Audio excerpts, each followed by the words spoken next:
Astrologer हूँ, life life coach हूँ, coach. हाँ, मोटिवेशन स्पीकर भी हूँ। तो ये 3 लाइन बोल सकते हैं, चलेगा?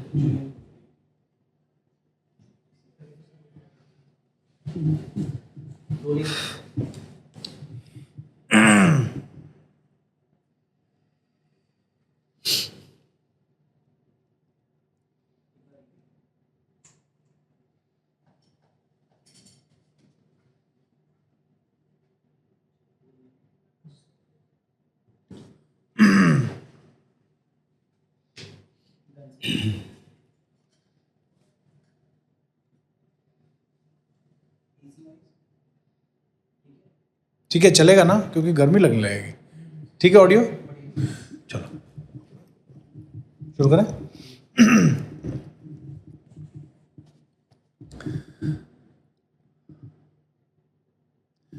नमस्कार प्रणाम, मैं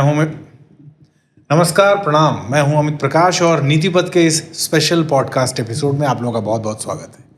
आज के समय में टूटते रिश्ते, टूटते आप, और जिस तरीके से हर चीज़ टूटता हुआ दिख रहा है आपके आसपास, चाहे रिश्ते हों, चाहे आप अंदर से टूट रहे हों, एक ऐसे समय में ज्योतिष का, एस्ट्रोलॉजी का लोग तुरंत सहारा लेते हैं और लोगों को लगता है कि वो कुछ ऐसा उपाय आपके जीवन में लेके आएंगे जिससे सब कुछ बदल जाएगा।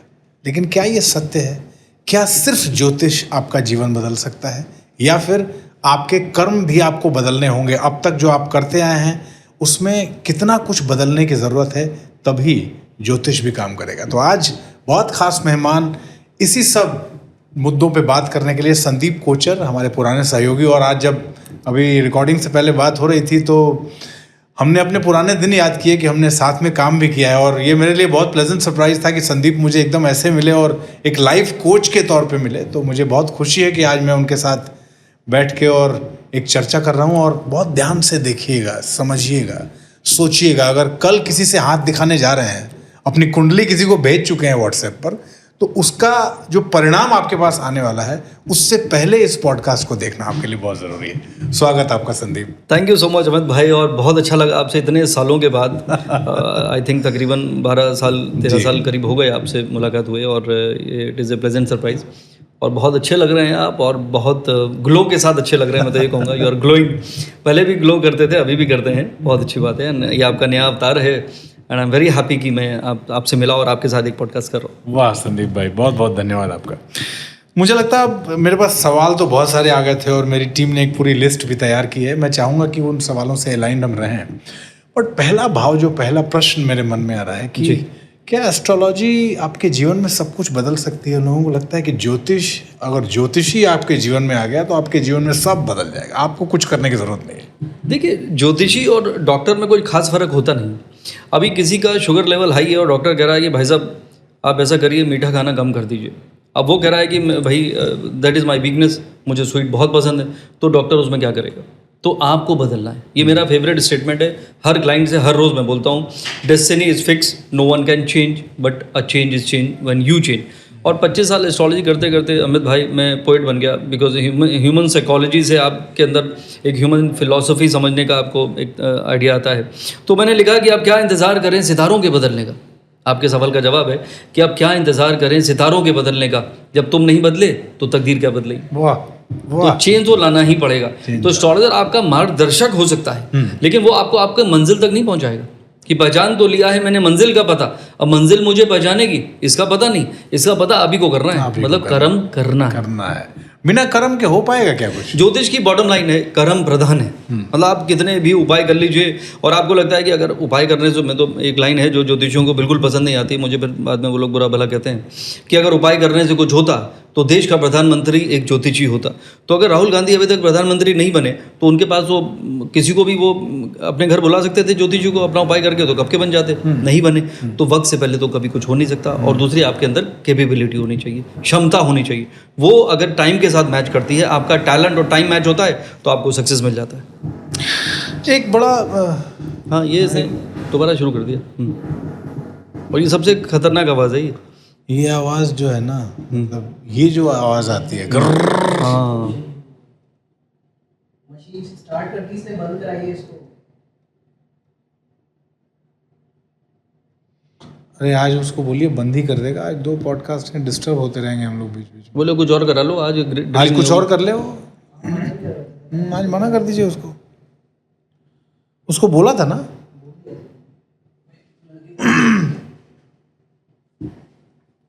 आई थिंक स्टार्ट बहुत अच्छा हुआ है। तो फिर आप पूछिए, लेकिन फिर लोग फिर क्यों एस्ट्रोलॉजी पर जा रहे हैं और यंग जनरेशन तो और बुरा हाल हो गया। correct, correct। फिर मैं इस सवाल पे आऊँगा कि ये एस्ट्रोलॉजर्स, मतलब ये शब्द थोड़ा अमर्यादित है, बट एस्ट्रोलॉजी का बाजार, आप कहें कि पॉडकास्ट में एस्ट्रोलॉजी का बाजार सबसे ज़्यादा चलता है। हाँ हाँ बिल्कुल करिए। तो इस पे बात करते हाँ, हैं बिल्कुल कि ये करिए। क्यों चलता है। हाँ बताइए। और ऐसे लोग जो कुछ नहीं जानते, आप भी बहुत सारे ऐसे एस्ट्रोलॉजर्स को जानते हो जो कुछ नहीं जानते, बिल्कुल। बट वो ज्ञान की हवाबाजी करके हाँ चले जा रहे हैं, जी जी। पैसा छापे जा रहे हैं, लेकिन जिसका कुछ होना है उसका कुछ नहीं बदल रहा है ना। इस पे थोड़ा जुड़ते हैं। हो गया, करें? ओके। संदीप भाई, मैं उस प्रश्न पे आता हूँ कि आज के समय हम पॉडकास्ट में, खास तौर पे हम लोग भी पॉडकास्ट ही कर रहे हैं, बट आपकी एक बात से मुझे जो एक क्वेश्चन तक जाने का मन कर रहा है वो ये कि आज के समय थोड़ा सा ये शब्द अमर्यादित लग सकता है, बट एक एस्ट्रोलॉजी का बाजार है और उस बाजार में कोई भी ऐसा व्यक्ति, कई लोग तो ऐसे हैं जिनको कुछ नहीं पता, बट फिर वो भी बैठ के चीज़ों को बता रहे हैं, ज्ञान दे रहे हैं। ये मार्केट कितनी तेज़ी से बढ़ी है और इस मार्केट को, मतलब ऑफ कोर्स इस मार्केट को ग्रो करने के लिए एक कम्युनिटी ने, एक ग्रुप ने एक वजह दी होगी, और उसमें खास तौर पे आपने कहा यंगस्टर्स बहुत ज़्यादा हैं। क्या वजह है कि ये जो एस्ट्रोलॉजी का बाजार है, जो फेक मार्केट है एस्ट्रोलॉजी का, वो इतनी तेज़ी से बढ़ रहा है?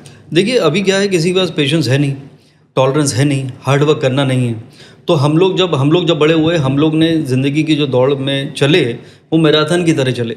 आजकल सबको 100 मीटर की दौड़ में चलना है, तो हर कोई ढूंढ रहा है शॉर्टकट। उनको लग रहा है कि उपाय करने से ये हो जाएगा, वो वाले पंडित जी हैं वो कुछ ऐसा पूजा करा लेते हैं, उससे आपकी ज़िंदगी बदल जाएगी, ये टोटके में करना लगे। अभी तो लोगों ने नंबर लिखने शुरू कर दिए। अच्छा, हाथ के ऊपर ये नंबर लिख लीजिए, कोई कह रहा है कि कान के पीछे नंबर लिख लीजिए, कोई कहता है ये पता नहीं उसका अलग अलग नाम है, अलग अलग तरीके से। तो लोग शॉर्टकट ढूंढना शुरू कर रहे हैं और उसी को यूटिलाइज कर रहे हैं एस्ट्रोलॉजर। बिक रहा है सामान इस दावे के साथ, आपने बाजार बोला ना, तो बिक रहा है सामान इस दावे के साथ कि हम तकदीर बदल सकते हैं, पर तकदीर बदलने वाले खुद तंग गलियों में क्यों रहते हैं? तो जब ज्योतिषी अपनी जिंदगी नहीं बदल पा रहा तो आपकी कैसे बदलेगा? तो ये उनको समझना चाहिए कि भाई there is no shortcut in this life. Shortcut नाम की चीज़ है ही नहीं। मैंने एक बार लिखा था, shortcut cut short your journey in the right direction, कि भाई साहब शॉर्टकट में पड़े रहेंगे तो हार्डवर्क किया नहीं, जो हार्डवर्क करेगा वो आपकी ज़िंदगी में की दौड़ में आगे निकल जाएगा। अब एक एस्ट्रोलॉजर होते हुए मैं कह रहा हूँ, बिकॉज यही सच्चाई, क्योंकि आप एस्ट्रोलॉजी की, फिर लोग कहेंगे कि फिर हम क्या कर रहे हैं। Astrology is A such a beautiful science, ये डिवाइन साइंस है, ये वेदों का पार्ट है। इसको ज्योतिष बोला गया, ईश इज गॉड एंड ज्योतिष light, this is light of God, यानी वो लाइट है जो आपको बताती है कि आपको कहाँ जाना है। आपकी स्ट्रेंथ, आपकी वीकनेस, आपका पोटेंशियल, आपकी लाइकिंग, आपकी डिसलाइकिंग, आपका पास, आपका प्रेजेंट, आपका फ्यूचर, और सबसे इंपॉर्टेंट है कि क्या वक्त चल रहा है। तो जो इंसान सही वक्त पे सही निर्णय लेता है, किस्मत उसी का साथ देती है। तो ये अगर आपको जान जाए, जो कोई कंप्यूटर नहीं बता सकता। आज आप यहाँ बैठे हैं, मैं कुछ और फील कर रहा हूँ, आप कुछ और फील कर रहा हूँ, हो सकता है आप मुझे ना पसंद करते हो, एग्जाम्पल है, पर ये तो मीटर बता ही नहीं सकता। मैं आपका ब्लड प्रेशर चेक कर लूँगा, आपका पल्स चेक कर सकता हूँ, लेकिन आपके माइंड में क्या चल रहा है, कितने हैप्पी आप हैं, कितने कंटेंट आप हैं, कितने ब्लेस्ड आप हैं, ये कोई बता नहीं, इसका मीटर ही नहीं। लेकिन एस्ट्रोलॉजर चंद सेकंड में आपकी कुंडली देखेगा और बता देगा, भाई साहब इस समय this is what is going on. क्योंकि जब वक्त बदलता है तो सितारे बदल जाते हैं, और सितारों के बदलते इंसान की सोच बदल जाती है। तो पूरी इंडियन एस्ट्रोलॉजी चंद्रमा के ऊपर बेस्ड है, इसलिए हमारी मून साइन पे इंडियन एस्ट्रोलॉजी बेस्ड है। मन, वैसे तो बाबूजी ने कहा था कि मन का हो तो अच्छा और ना हो तो और भी अच्छा, बिल्कुल गलत कहा था, क्योंकि हर इंसान अपने मन के हिसाब से करना चाहता है, और मन के हिसाब से नहीं होता है तो उसे लगता है कि यार अपना वक्त खराब चल रहा है। तो उसी वक्त का फ़ायदा उठाया जाता है, और लोग भी मतलब कटने के लिए आते हैं, उनको काटा जाता है। दिस इज, अब मैं ये नहीं कह रहा हूँ कि सब ऐसे हैं, अच्छे ज्योतिषी भी हैं, वो गाइड हैं, वो आपको बताते हैं कि भाई साहब अभी किसी चक्कर में मत पड़िए, 1.5 साल आप कुछ भी कर लेंगे, कुछ होने वाला नहीं है। तो आपने जो भी प्लानिंग किया हुआ है उसको 1.5 साल के लिए पोस्टपोन कर दीजिए, या संभल के काम करिए, because precaution is better than cure. तो ये जो गाइडेंस का जो काम है, ज्योतिष इज ए गाइडिंग टूल, ये आने वाले वक्त के बारे में आपको बताता है। जब अब मैं एयरवाई में एक शो करता था, पाकिस्तानी चैनल है, दुबई में लाइव शो करता था, हर थर्सडे को मैं दिल्ली से दुबई जाता था और हर संडे को लौट के आता था, हर हफ्ते, ये 2 साल चला। और वहाँ पे वो एयरवाई में उस चैनल का, उस शो का नाम था guiding star with Sandeep Kochar. अच्छा। तो गाइडिंग स्टार, तो बोले सितारों से हम अपनी डायरेक्शन देख सकते हैं। अब ये डिबेटेबल हुआ, क्योंकि इस्लाम में कहते हैं हराम है, एस्ट्रोलॉजी हराम, कि only Allah is suppose to know the future. लेकिन उन्हें मुझे बताया जो वहाँ पे चैनल के जो प्रोड्यूसर थे, उन्होंने कहा कि देखिए ये अरबिक में लिखा हुआ है डायरेक्शन का अरबिक मतलब ये ईस्ट वेस्ट नॉर्थ साउथ नहीं है, इसका मतलब होता है गाइडेंस, यानी सितारों से हम अपनी गाइडेंस को जान सकते हैं। हराम इसलिए बोला गया कि आप हाथ लेके ना बैठे रहिए, काम जो आपने कहा कर्म करेंगे नहीं और ज्योतिषी के भरोसे रोज बैठे रहेंगे तो आपको मिलेगा क्या। तो दिस इज़ व्हाट गाइडेंस। तो गाइडेंस का इस्तेमाल कर लीजिए और देख लीजिए कि आपको कहाँ जाना है, क्या टाइम सही है कि नहीं, और क्या परिवर्तन अपने अंदर लाना है। तो अगर आपने अपने अपने अंदर परिवर्तन ला लिया कि माना कि बदलना दुनिया की फितरत है, लेकिन अगर तुम बदल जाते तो दुनिया बदल जाती, तो तुम बदले ही नहीं। तो वक्त का क्या भरोसा, हर वक्त बदल जाता है, हम तो नहीं बदले पर ये वक्त बदल जाता है। तो हमने कहा भाई साहब जब तुम नहीं बदले वक्त के हिसाब से, तो वक्त कैसे बदलेगा तुम्हारे हिसाब से। ट्रू।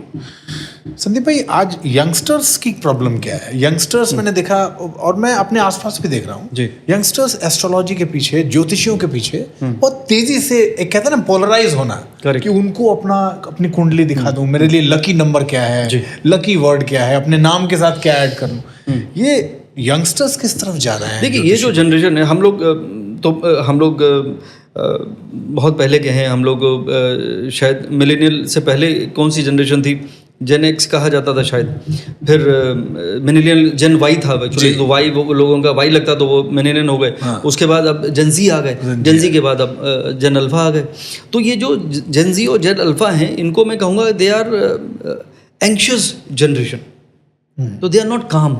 अब क्या हुआ, बिकॉज टेक्नोलॉजी इवॉल्व हो गई। हमारे ज़माने में तो मैं जब कंप्यूटर सीखता था कॉलेज के बाद कि भाई कंप्यूटर को ये भी करियर बन सकता है, तो तब वो आता था फॉक्स प्रो, और तब विंडोज़ किसी तरह लॉन्च हुआ था, और एक फॉक्स प्रो में एक विंडो आती थी, उसी से खुश हो जाते थे, यार क्या टेक्नोलॉजी आ गई। उस ज़माने की बात। तो अब तो भाई साहब बच्चा पैदा होता ही खुद ही वो अपने गाने ढूंढ रहा है, खुद ही अपना कार्टून यूट्यूब में ढूंढ रहा है, मतलब कुछ महीनों का बच्चा। तो ये तो पूरा जनरेशन का जो डीप हुआ है, ये इंटेलिजेंट बच्चे पैदा होते चले जा रहे हैं। लेकिन ये इंटेलिजेंस ज़्यादा, ये लोग एंशियस होते जा रहे हैं, बिकॉज कंपैरिजन शुरू हो गया। अब आप रील देख रहे हैं, आप इंस्टाग्राम में देख रहे हैं कि वो ऐसा, ये कैसा, वो वैसा। तो आपकी ज़िंदगी, जो पहले बच्चे जो बहुत मासूम हुआ करते थे, वो मासूम बच्चे रहे नहीं, तो अपनी ज़िंदगी को मुश्किल में डाले चले जा रहे हैं। And that is how now they are looking for some kind of inputs, some kind of shortcut, some kind of remedial measures, कि भाई उनको सक्सेस मिल जाए। क्योंकि वो पेशेंस वाला जो मैंने कहा कि भाई अब तसल्ली है ही नहीं। तो जब आप इम्पेशेंट हो गए, एंशियस हो गए, तो आप एस्ट्रोलॉजर के पास जाएंगे, क्योंकि यही एक ऐसा टूल लगता है कि शायद ये हम किसी एस्ट्रोलॉजर के पास जाएंगे, वो हमारे लिए कुछ करा देगा और हमारी ज़िंदगी बदल जाएगी। तो इसलिए ये एंशियसनेस की वजह से ही लोग ऐसा हो रहा है। दूसरा रीज़न है कंपैरिजन, कि भाई मान लीजिए कोई बहुत ही अच्छे परिवार में कोई बच्चा है, उसको गाड़ी छोड़ने आती है स्कूल में, ये बेचारे पिताजी आते हैं स्कूटर में बिठा के या फिर बस में लेकर, तो फिर उसके मन में भी एक भाव आता है कि भाई मुझे ऐसा होना चाहिए। तो ये सब कंपैरिजन करते करते और अपने लाइफ को और बेटर बनाने की कोशिश में बच्चे, हम लोग अभी नहीं बेटर कर पाए, बच्चों को बेटर करना, और better only in materialistic world. उनको अपनी नॉलेज नहीं बढ़ाना है, उनको अपनी स्पिरिचुअलिटी नहीं बढ़ाना है, and lack of spirituality, that is again a big reason. हम लोग दिवाली है या जितने त्यौहार हम लोग होते थे, भक्ति भाव से हम लोग आरती वगैरह सब करते थे, या मंदिर भी जाते थे कि आज मंगलवार है बेटा मंदिर जाओ। अब ऐसा कुछ सिस्टम है नहीं। तो मुझे लगता है कि धीरे धीरे ये इवन मैं कहूँगा कि बहुत बड़ी जिम्मेदारी है पेरेंट्स की, कि बच्चों को स्पिरिचुअल पाथ पे लाया जाए। बिकॉज विदाउट स्पिरिचुअल, अब स्पिरिचुअलिटी से क्या होता है, जब मैं लोगों से पूछता हूँ आर यू स्पिरिचुअल, हाँ मैं मंगलवार को हनुमान जी के मंदिर में जाता हूँ, और शनिवार को मैं पीपल के पेड़ के नीचे दिया जलाता हूँ, और ये वाले दिन मैं नॉनवेज नहीं खाता हूँ, और उस वाले दिन मैं दारू नहीं पीता हूँ। तो मैंने कहा भाई साहब ये तो आप रिचुअल्स की बात कर रहे हैं, मैं तो स्पिरिचुअल की बात कर रहा था कि आपका भाव, भक्ति भाव भगवान कहाँ है, तो व्हेन यू द कनेक्ट कहाँ है। तो following ritual will never make you spiritual. बनाया रिलीजन इसीलिए गया था कि एक दिन बच्चे बड़े हो जाएंगे किंडरगार्टन से निकल के और कनेक्ट हो जाएंगे। तो पर वो लगता है यही है कि भगवान यहाँ का है, चलो यहाँ पे कुछ कर लेते हैं, जिसकी जो भी हैबिट्स हैं, बैड हैबिट्स हैं, तो उनको लगता है भगवान सिर्फ मंदिर में, जबकि भगवान तो हर जगह है। तो जब तक आप, इसीलिए मैं कहता हूँ कि highest form of spirituality is meditation. If you can meditate wherever you are, मैंने इस पर लिखा था कि शहर की हर गली में ढूंढा, अमित भाई, शहर की हर गली में ढूंढा, और ढूंढा तुझे फिजाओं में, और किया जो सजदा तेरे लिए, तेरी खुशबू मिली हवाओं में। तो feel the presence of God. तो ये भाव अगर आप लेकर आते हैं कि यार somebody is watching me, somebody is guiding me, somebody is protecting me, hand of God है, गुरु की कृपा है, भगवान का आशीर्वाद है, ब्लेसिंग्स है, ये बच्चों के अंदर भाव लाना बहुत ज़रूरी है। क्योंकि बच्चों से पूछता हूँ, जब मैं चाइल्ड काउंसलर भी हूँ, बेटा do you believe in God? No, क्योंकि एक सेकंड, क्योंकि उनको लॉजिक है नहीं, भगवान आपने भी नहीं देखे, मैंने भी नहीं देखे, तो फील करना पड़ता है, ये तो भक्ति के साथ आता है। अच्छा, ये तो घर में सिखाया नहीं गया कि भगवान, एब्सोल्युटली। तो वो लाना बहुत ज़रूरी है। मैं इस सवाल पे थोड़ा आगे बढ़ना चाहता हूँ। आप जब बच्चों से मिलते हैं, अब इसको थोड़ा सा डिटेल में जाते हैं कि कई बार परिवार के लोग आपके पास आते होंगे। जी जी।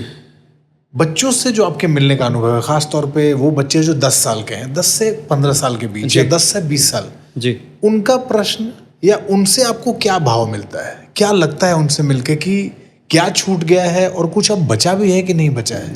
बिल्कुल आप सही कह रहे हैं। मुझे आजकल के बच्चे मोस्टली, मतलब कुछ बच्चे हैं मतलब जो अभी भी वो रूट्स और या डीएनए के साथ पैदा हुए हैं, बाकी बच्चे बहुत अलग हो गए हैं सब। हम लोग भी बच्चे रहे, हमें भी अपना बचपना याद है, हमारे भी बच्चे हुए, उनका भी बचपना याद है। लेकिन ये वाले जो बच्चे अब जो हो रहे हैं, they are quite a different species, they are lost in themselves. तो मुझे लग रहा है कि इसका सबसे बड़ा जो अगर मैं इसको ब्लेम करूं तो पहले तो पेरेंटिंग में भी कर सकता हूं, शादी से पहले भी इवन, क्योंकि आपकी हैबिट्स, सारा खेल तो डीएनए का है कि जो इनपुट होगा वही आउटपुट होने वाला है। इनपुट क्या है कि आपकी खुद की सोच। तो ये जो मिलेनियल से जेनजी बनते बनते जब ये पेरेंट बन गए और बच्चे पैदा हुए जो अल्फ़ा के अब आ गए, जो मैंने कहा, तो वो बच्चे अब वो पैदा हुए हैं, उन पेरेंट्स के बच्चे पैदा हो रहे हैं जो पेरेंट खुद ही स्पिरिचुअल नहीं रहे और जिनकी सारी आदतें और सोच मटेरियलिस्टिक हो गई। जब हमारे ज़माने में बहुत ही सिंपल ज़िंदगी हुआ करती थी, मतलब साइकिल पे ज़िंदगी गुजर जाया करती थी। अब आपके अंदर आपके पास एक BMW है, अब आपको लग रहा है कि यार बताओ उसने बेंटली ले ली। अरे बेंटली ले ली भाई, वो कितनी बार पैदा हुआ, उसने कितना हार्डवर्क किया या उसने कितने 2 नंबर के काम किए। तो नेवर कंपेयर योर लाइफ। तो ये जो कंपैरिजन वाला है, तो सोच उनकी बदली, उन्होंने बच्चे पैदा कर दिए, अब बच्चे भी उसी सोच के साथ पैदा होते चले जा रहे हैं। तो they are quite a different species. अब मुझे नहीं लगता कि उनके अंदर वो हैप्पीनेस है, उनके अंदर जो मैंने इनोसेंस कहा था वो नहीं है। और आप मुस्कुराते हुए बच्चे अब नहीं देखेंगे।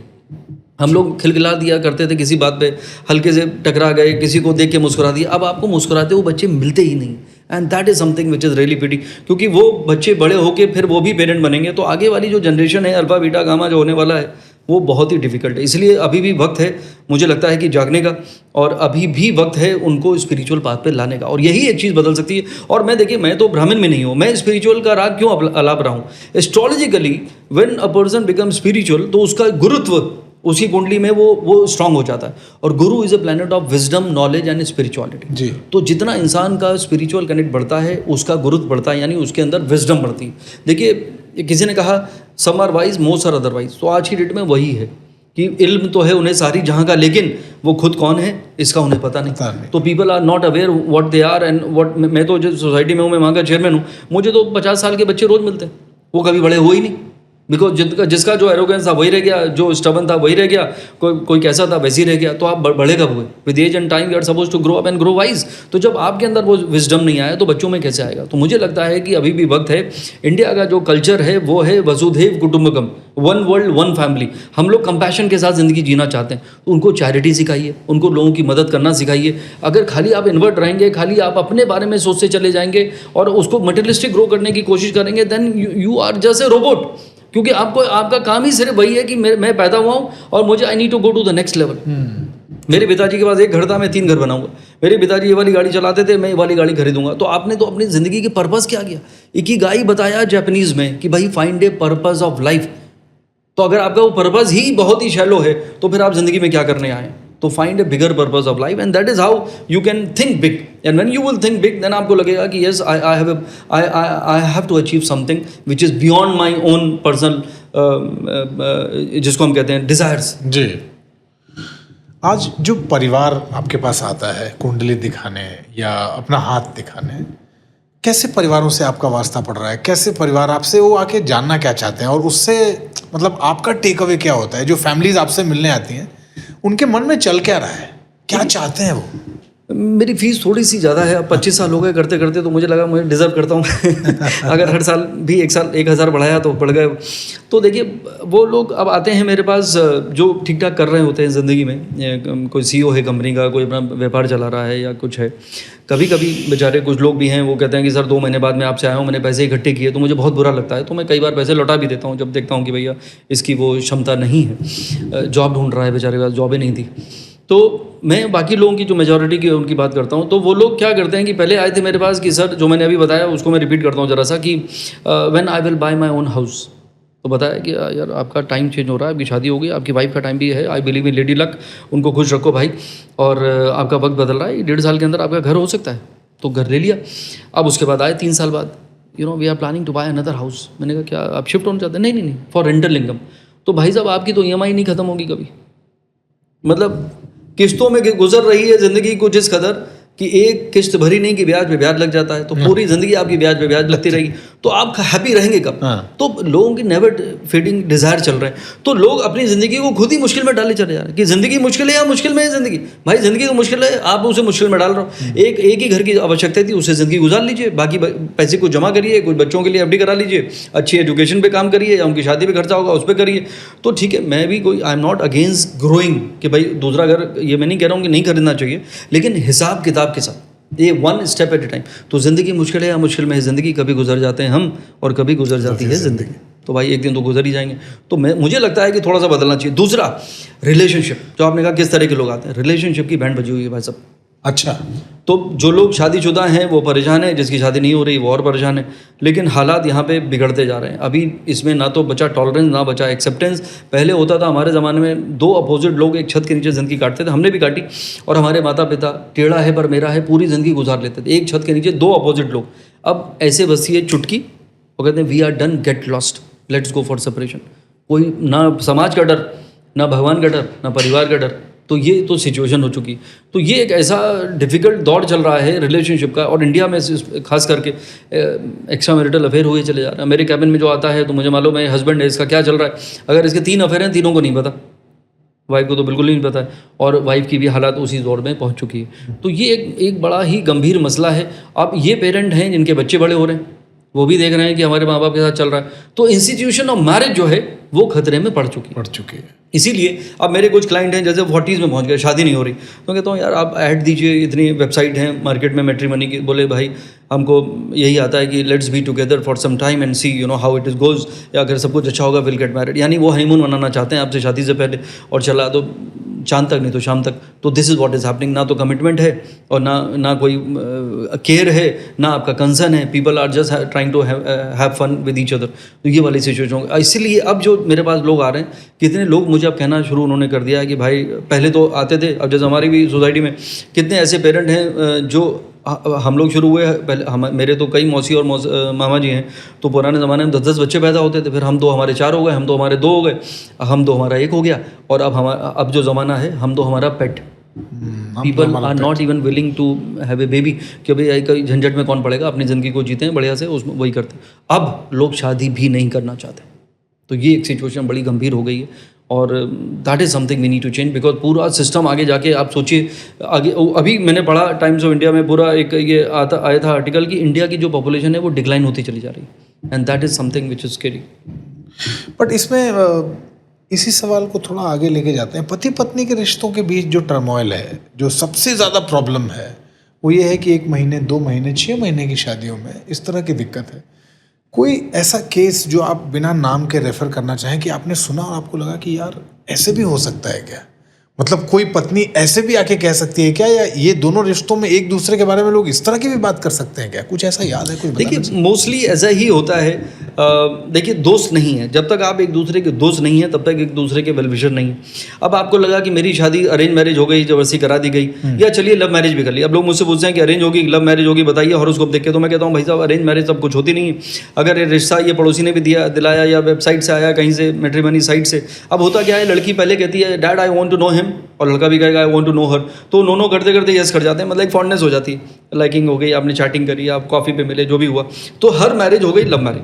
अब आपने चलिए लव मैरिज भी कर ली, मैं जैसे अभी आपको कह रहा था कि अरेंज मैरिज हो या लव मैरिज हो, अब आपके पहले आपका बिहेवियर अलग होता है। मतलब मैं शाहरुख खान हूँ और वो उसे लगता है वो काजोल है, शादी के बाद पता चला भाई ये तो नाना पार्टी करता, तो उसका कैरेक्टर एकदम अलग था। तो वहाँ पे जो एक्सपेक्टेशन आपकी जो होती है, जो हम फिल्में देखते हैं कि भैया ये तो रोमांटिक हीरो है, और जो रियलिटी होती है वो अलग होती है। इसका एक रीज़न मैं आपको और दे सकता हूँ, उसमें थोड़ी ट्रॉलिंग हो सकती है मेरी, वो ये है विमेन एम्पावरमेंट। अभी विमेन एम्पावरमेंट करते करते हम लोगों ने इतना एम्पावर हो गई हैं, मेरी भी डॉटर, मैं भी चाहता हूँ कि वो इंडिपेंडेंट रहे, लेकिन उसमें हुआ क्या, और मैं दोष इसमें विमेन को देना नहीं चाह रहा हूँ। मैंने इवन एक ब्लॉग लिखा था, 15 साल हो गए शायद उस बात को, कि women is a new Mars, men are you listening, बोले ना मेन आर फ्रॉम मार्स, तो Venus is the new Mars, men are you listening. तो वीनस तो इवॉल्व हो गया, वो पढ़ी लिखी भी हो गई, एजुकेशन हो गई, करियर हो गया, हो सकता है हस्बैंड ज़्यादा पैसे कमा रही। अब वो भाई आपके ऊपर ना तो डिपेंडेंट है और वो अपने कंपनी में बॉस है। अब आपकी शादी आपके बॉस से हुई है और आपको लग रहा है कि आप हस्बैंड हैं और आप उनके बॉस हैं, वो कभी हो नहीं सकता। ये भी बहुत बड़ा एक कारण हो गया। एक जो मैनहुड या मेल ईगो जो है वो अब आड़े में आ रहा है और वो जो लड़की है, जो वाइफ है, वो उसे अब एक्सेप्ट करने को राजी नहीं है, because I am not depending on you that way. तो उसका भी ये वाइफ्स का भी डीएनए चेंज हुआ है। हस्बैंड को बदलने की ज़रूरत है, ये मैं ज़रूर कहूँगा। जबकि मैं बिलीव करता हूँ, लेडी लक पे मेरा एक वीडियो हमेशा वायरल होता है जब मैं कहता हूँ हैप्पी वाइफ हैप्पी लाइफ। अगर आपकी खुद की पत्नी आपकी वजह से खुश है तो आपके घर में वीनस एक्टिवेटेड है, तो सब लग्जरी, सब कंफर्ट, सब हार्मनी, सब हैप्पीनेस आता है। अब मैंने ये एक वीडियो में कहा, वायरल हो गया, मिलियन उसके फॉलोअर हो गए, व्यूज़ हो गए, तो बाद में इसलिए हुए क्योंकि वाइफ ने अपने हस्बैंड को फॉरवर्ड किया और हस्बैंड ने उसमें मुझे ट्रोल किया। बोले क्या बात कर रहे हो, तू कौन सा नशा करते हो, यहाँ तक लिखा हुआ है। पूछा जी, और लिखा हुआ है कि तुमको पता है मेरी वाइफ नागिन है। तो this is what is happening. तो मतलब आपको लिखा कि मेरी वाइफ नागिन है। तो दैट इज, तो दिस इज अ प्रॉब्लम। मतलब यहाँ पे एक्सेप्टेंस हो नहीं रहा है। इसीलिए ये जो इंस्टीट्यूशन ऑफ मैरिज में कह रहा था, हस्बैंड वाइफ का जो रिलेशनशिप बहुत कॉम्प्लिकेटेड हो गया है। अब इसी वजह से बच्चे ऐसे पैदा हो रहे हैं, क्योंकि जब हस्बैंड वाइफ में हार्मनी नहीं है, आप हनीमून पे गए, वो प्रेग्नेंट हो गई, आपने बच्चा पैदा हो गया, अब बच्चा किस स्टेट ऑफ माइंड से बड़ा हो रहा है, किस एनवायरनमेंट में बड़ा हो रहा है, वो वही बच्चे अभी अल्फा वाले हैं। True true true. आपका बीबीसी लाइव इंटरव्यू वाली एक घटना है जी, उसके बारे में हम थोड़ा जानना चाहेंगे, उसको कुछ बताना चाहेंगे, क्या हुआ था उसमें? हाँ, मतलब देखिए, अब लंदन में मैं गया, रेगुलर जाता था पहले, तो वहाँ पे इनवाइट आया कि आपका एक लाइव इंटरव्यू लिया जाएगा। तो हम चले गए। तो उनको लगा कि इनको फंसाते हैं, क्योंकि वो अभी भी ब्रिटिशर्स को लगता है कि वो अभी भी हमें रूल करते हैं, इंडियंस को फंसा सकते हैं वो। तो बोले कि देखिए, live I am getting live messages, उनका स्टार एंकर था, and people are saying, you know, you have called astrologer, astrology is a pseudo science, ये तो साइंस है ही नहीं है, you are talking about it is a science. मैंने कहा okay, give me your date of birth, time and place, I will tell you what is going on in your life. वो excite हो गया, और जबकि मना किया गया था एस्ट्रोलॉजी को डिस्कस मत करना, बिकॉज उनके जो भी पॉलिसी थी, उसने एक्साइटमेंट में, लाइव शो चल रहा था, रोक सकते नहीं थे, और मैं तो हमेशा अपने लैपटॉप के साथ होता हूँ, उसने दिया 10 सेकंड में मैंने कुंडली बना ली। मैंने भाई, it is a very difficult phase you are in right now, I think you have got some, you got implicated in some situation and you are planning, maybe you may leave this organisation. अब वो पूरा studio glass का था, और मैंने नज़र डाली तो लोग मुंह पे हाथ रख के ऐसे खड़े थे, क्योंकि उसके साथ वही चल रहा था, विच आई वॉज नॉट अवेयर। तो वो किसी स्कैंडल में फंसा हुआ था ऑलरेडी, उनका स्टार एंकर था। तो फिर उसने, फिर मैं जो सोच रहा था कि मुझे फंसाएगा और लगेगा कि भाई ये आप तो खाली बाजार, जो आपने कहा बाजार चला रहे हो और ये साइंस कुछ होती नहीं, तब वो समझ गया कि भाई, तब वो तमीज़ से पेश आया। तो that is how it is. तो astrology, no matter who the person is, आप किस नेशनलिटी को बिलोंग करते हैं, किस रिलीजन को बिलोंग करते हैं, आप एस्ट्रोलॉजी मानते हैं या नहीं मानते हैं, astrology will never go wrong. वो अलग बात है जो आपने कहा था, उस पर मैंने दूसरे तरह से लिखा था कि astrology is always right Amit भाई, but astrologers are left and right. अब ग्रोइंग नंबर ऑफ एस्ट्रोलॉजर हैं। 2017 में मैंने गूगल किया था तो बोले कि 2 मिलियन एस्ट्रोलॉजर हैं। अब मुझे लगता है कि 10 मिलियन हो चुके होंगे पेंडेमिक के बाद। तो हर तीसरा इंसान एस्ट्रोलॉजी सीख रहा है, उसमें कोई बुरी बात नहीं है। मैं भी लोगों को मोटिवेट करता हूँ जब मैं देखता हूँ कि इंसान वाइज है, इंसान इंट्यूटिव है, इसका 8th हाउस एक्टिवेटेड है, तो इसको एस्ट्रोलॉजी सीखनी चाहिए। बट अगर कोई सोच रहा है कि बिजनेस चल नहीं रहे हैं, जॉब आपको करनी नहीं है, ऑर्डर आप लेना नहीं चाहते, तो लगता है कि यार ये साइड में ये बिजनेस बढ़िया है, कुछ बातें करनी है, रील भी वायरल होगी, कंटेंट क्रिएशन भी हो जाएगा और क्लाइंट भी आ जाएंगे। तो वो थॉट के साथ बिना अपनी जिम्मेदारी को समझे हुए लोग एस्ट्रोलॉजी सीखने की कोशिश कर रहे हैं। और उसमें सबसे बड़ा जो फेक बिजनेस है वो न्यूमरोलॉजी का है, वो चला जा रहा है। अब न्यूमरोलॉजी जो है वो कैलेंडर बेस्ड है। कौन सा, जो भगवान ने नहीं, इंसान ने बनाया था, और वो भी बदल गया था। पोप ग्रिगोरी 13 ने वो डिसाइड किया, जूलियन तुम्हारा कैलेंडर खत्म हुआ, मेरा शुरू होगा। तो जब वो कैलेंडर चेंज हुआ तो 11 दिन गायब कर दिए थे उन्होंने। तो वो कैलेंडर जो भगवान भरोसे 480 साल पहले रेक्टिफाई हुआ था, उसके भरोसे आपने अपने आप को समझा लिया, आप 5 और मैं नंबर 3 हूँ, उसके हिसाब से आप नाम की स्पेलिंग भी बदल रहे हैं। अब जिसको देखो अपने नाम में 2-2 ए, 2-2 के और 2-2 वाई लगा रहा है। अब बाहर लोग हंसते हैं कि भैया कौन सी ग्रामर इंडिया में चल रही है, और नाम तो हिंदी में रखा था आपका, और स्पेलिंग इंग्लिश में चेंज कर रहे हैं आप। वैसे वो भी लॉजिक नहीं है। फिल्में हिंदी की, सीरियल हिंदी के, टाइटल इंग्लिश में चेंज हो रहे हैं, और कह रहे हैं वो मैंने हिट करा दिया, उसका नाम में 2 जी लगा दिए। तो ये टोटल है, ये इसको कहते हैं प्लेसिबो इफेक्ट। आपको अब लगने लगा है कि शायद कुछ अच्छा होगा। That is how the business of astrology is functioning. जो आपने कहा था कि ये जो उपाय हैं ये प्लेसिबो पे चलते हैं। देखिए, भक्ति अलग है, भगवान पे आस्था अलग है। जब आप सरेंडर करते हैं, सब कुछ छोड़ दीजिए, तब आपको जो भगवान का आशीर्वाद प्राप्त होता है, दैट्स अनदर थिंग। और वैसे भी कहा जाता है, मैनेजमेंट की सबसे बड़ी लाइन है, good manager is one who let others do all the job. जिंदगी की मैनेजमेंट कहती है give your best and leave him the rest. And the moment you start doing it, podcast में ऐसे एस्ट्रोलॉजर्स की संख्या मैंने देखी बहुत हो गई है। जी। और मैंने कहीं ये भी सुना संदीप भाई कि पॉडकास्ट में जो एस्ट्रोलॉजर्स के नाम पे सो कॉल्ड एस्ट्रोलॉजर्स बैठ रहे हैं, वो रात को एआई पर बैठ के और वो तैयार करते हैं, एआई को अपने सवाल देते हैं और नीचे और सुबह उत्तर जो है पॉडकास्ट में बैठ के उस एआई के भेजे हुए प्रश्नों के उत्तर देते मैं एक स्टेप आगे बताता हूँ। अभी मैं एक पॉडकास्ट मैंने किया यहीं पे नोएडा में, लास्ट मंथ में आया था दिल्ली। तो उन्होंने बताया कि देखिए आप तो बोले चले जा रहे हैं और मैंने आपसे सवाल भी नहीं पूछे और आप बिना सोचे बोले जा रहे हैं, एक भी कट नहीं लगा पूरे हमारे 1.5 घंटे के पॉडकास्ट में। और हमारे पास अभी आए थे एक न्यूमरोलॉजी वाले, तो मैं उनको जो भी सवाल करता था वो कहते थे ठहरिए, वो चैट जीपीटी में डालते थे। तो मैंने कहा यार ये तो रिकॉर्ड हो रहा है। तो बोले हाँ देखिए मैं बताना चाहता हूँ, मैं साइंटिफिक हूँ, मैं बताना चाहता हूँ कि चैट जीपीटी के माध्यम से मैं आपको एकदम सही जवाब देने वाला हूँ। मैंने कहा भाई साहब तो ये हालत हो चुके हैं भाई साहब। तो रात में तैयारी नहीं, वो तो पॉडकास्ट में लाइव पढ़ के बता, मतलब ये चल रहा है अब चैट जीपीटी से एस्ट्रोलॉजी चल रही है। और वो क्लेम कर रहा है कि मैं साइंटिफिक हूं क्योंकि मैं आपको राइट इन्फॉर्मेशन दे रहा हूं, मनगढ़ंत नहीं दे रहा हूं।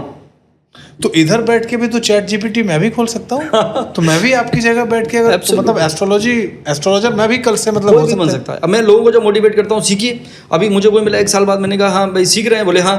मैं किससे सीख रहा हूँ, कौन है तुम्हारा टीचर या गुरु कहूँ, तो बोले चैट जीपीटी।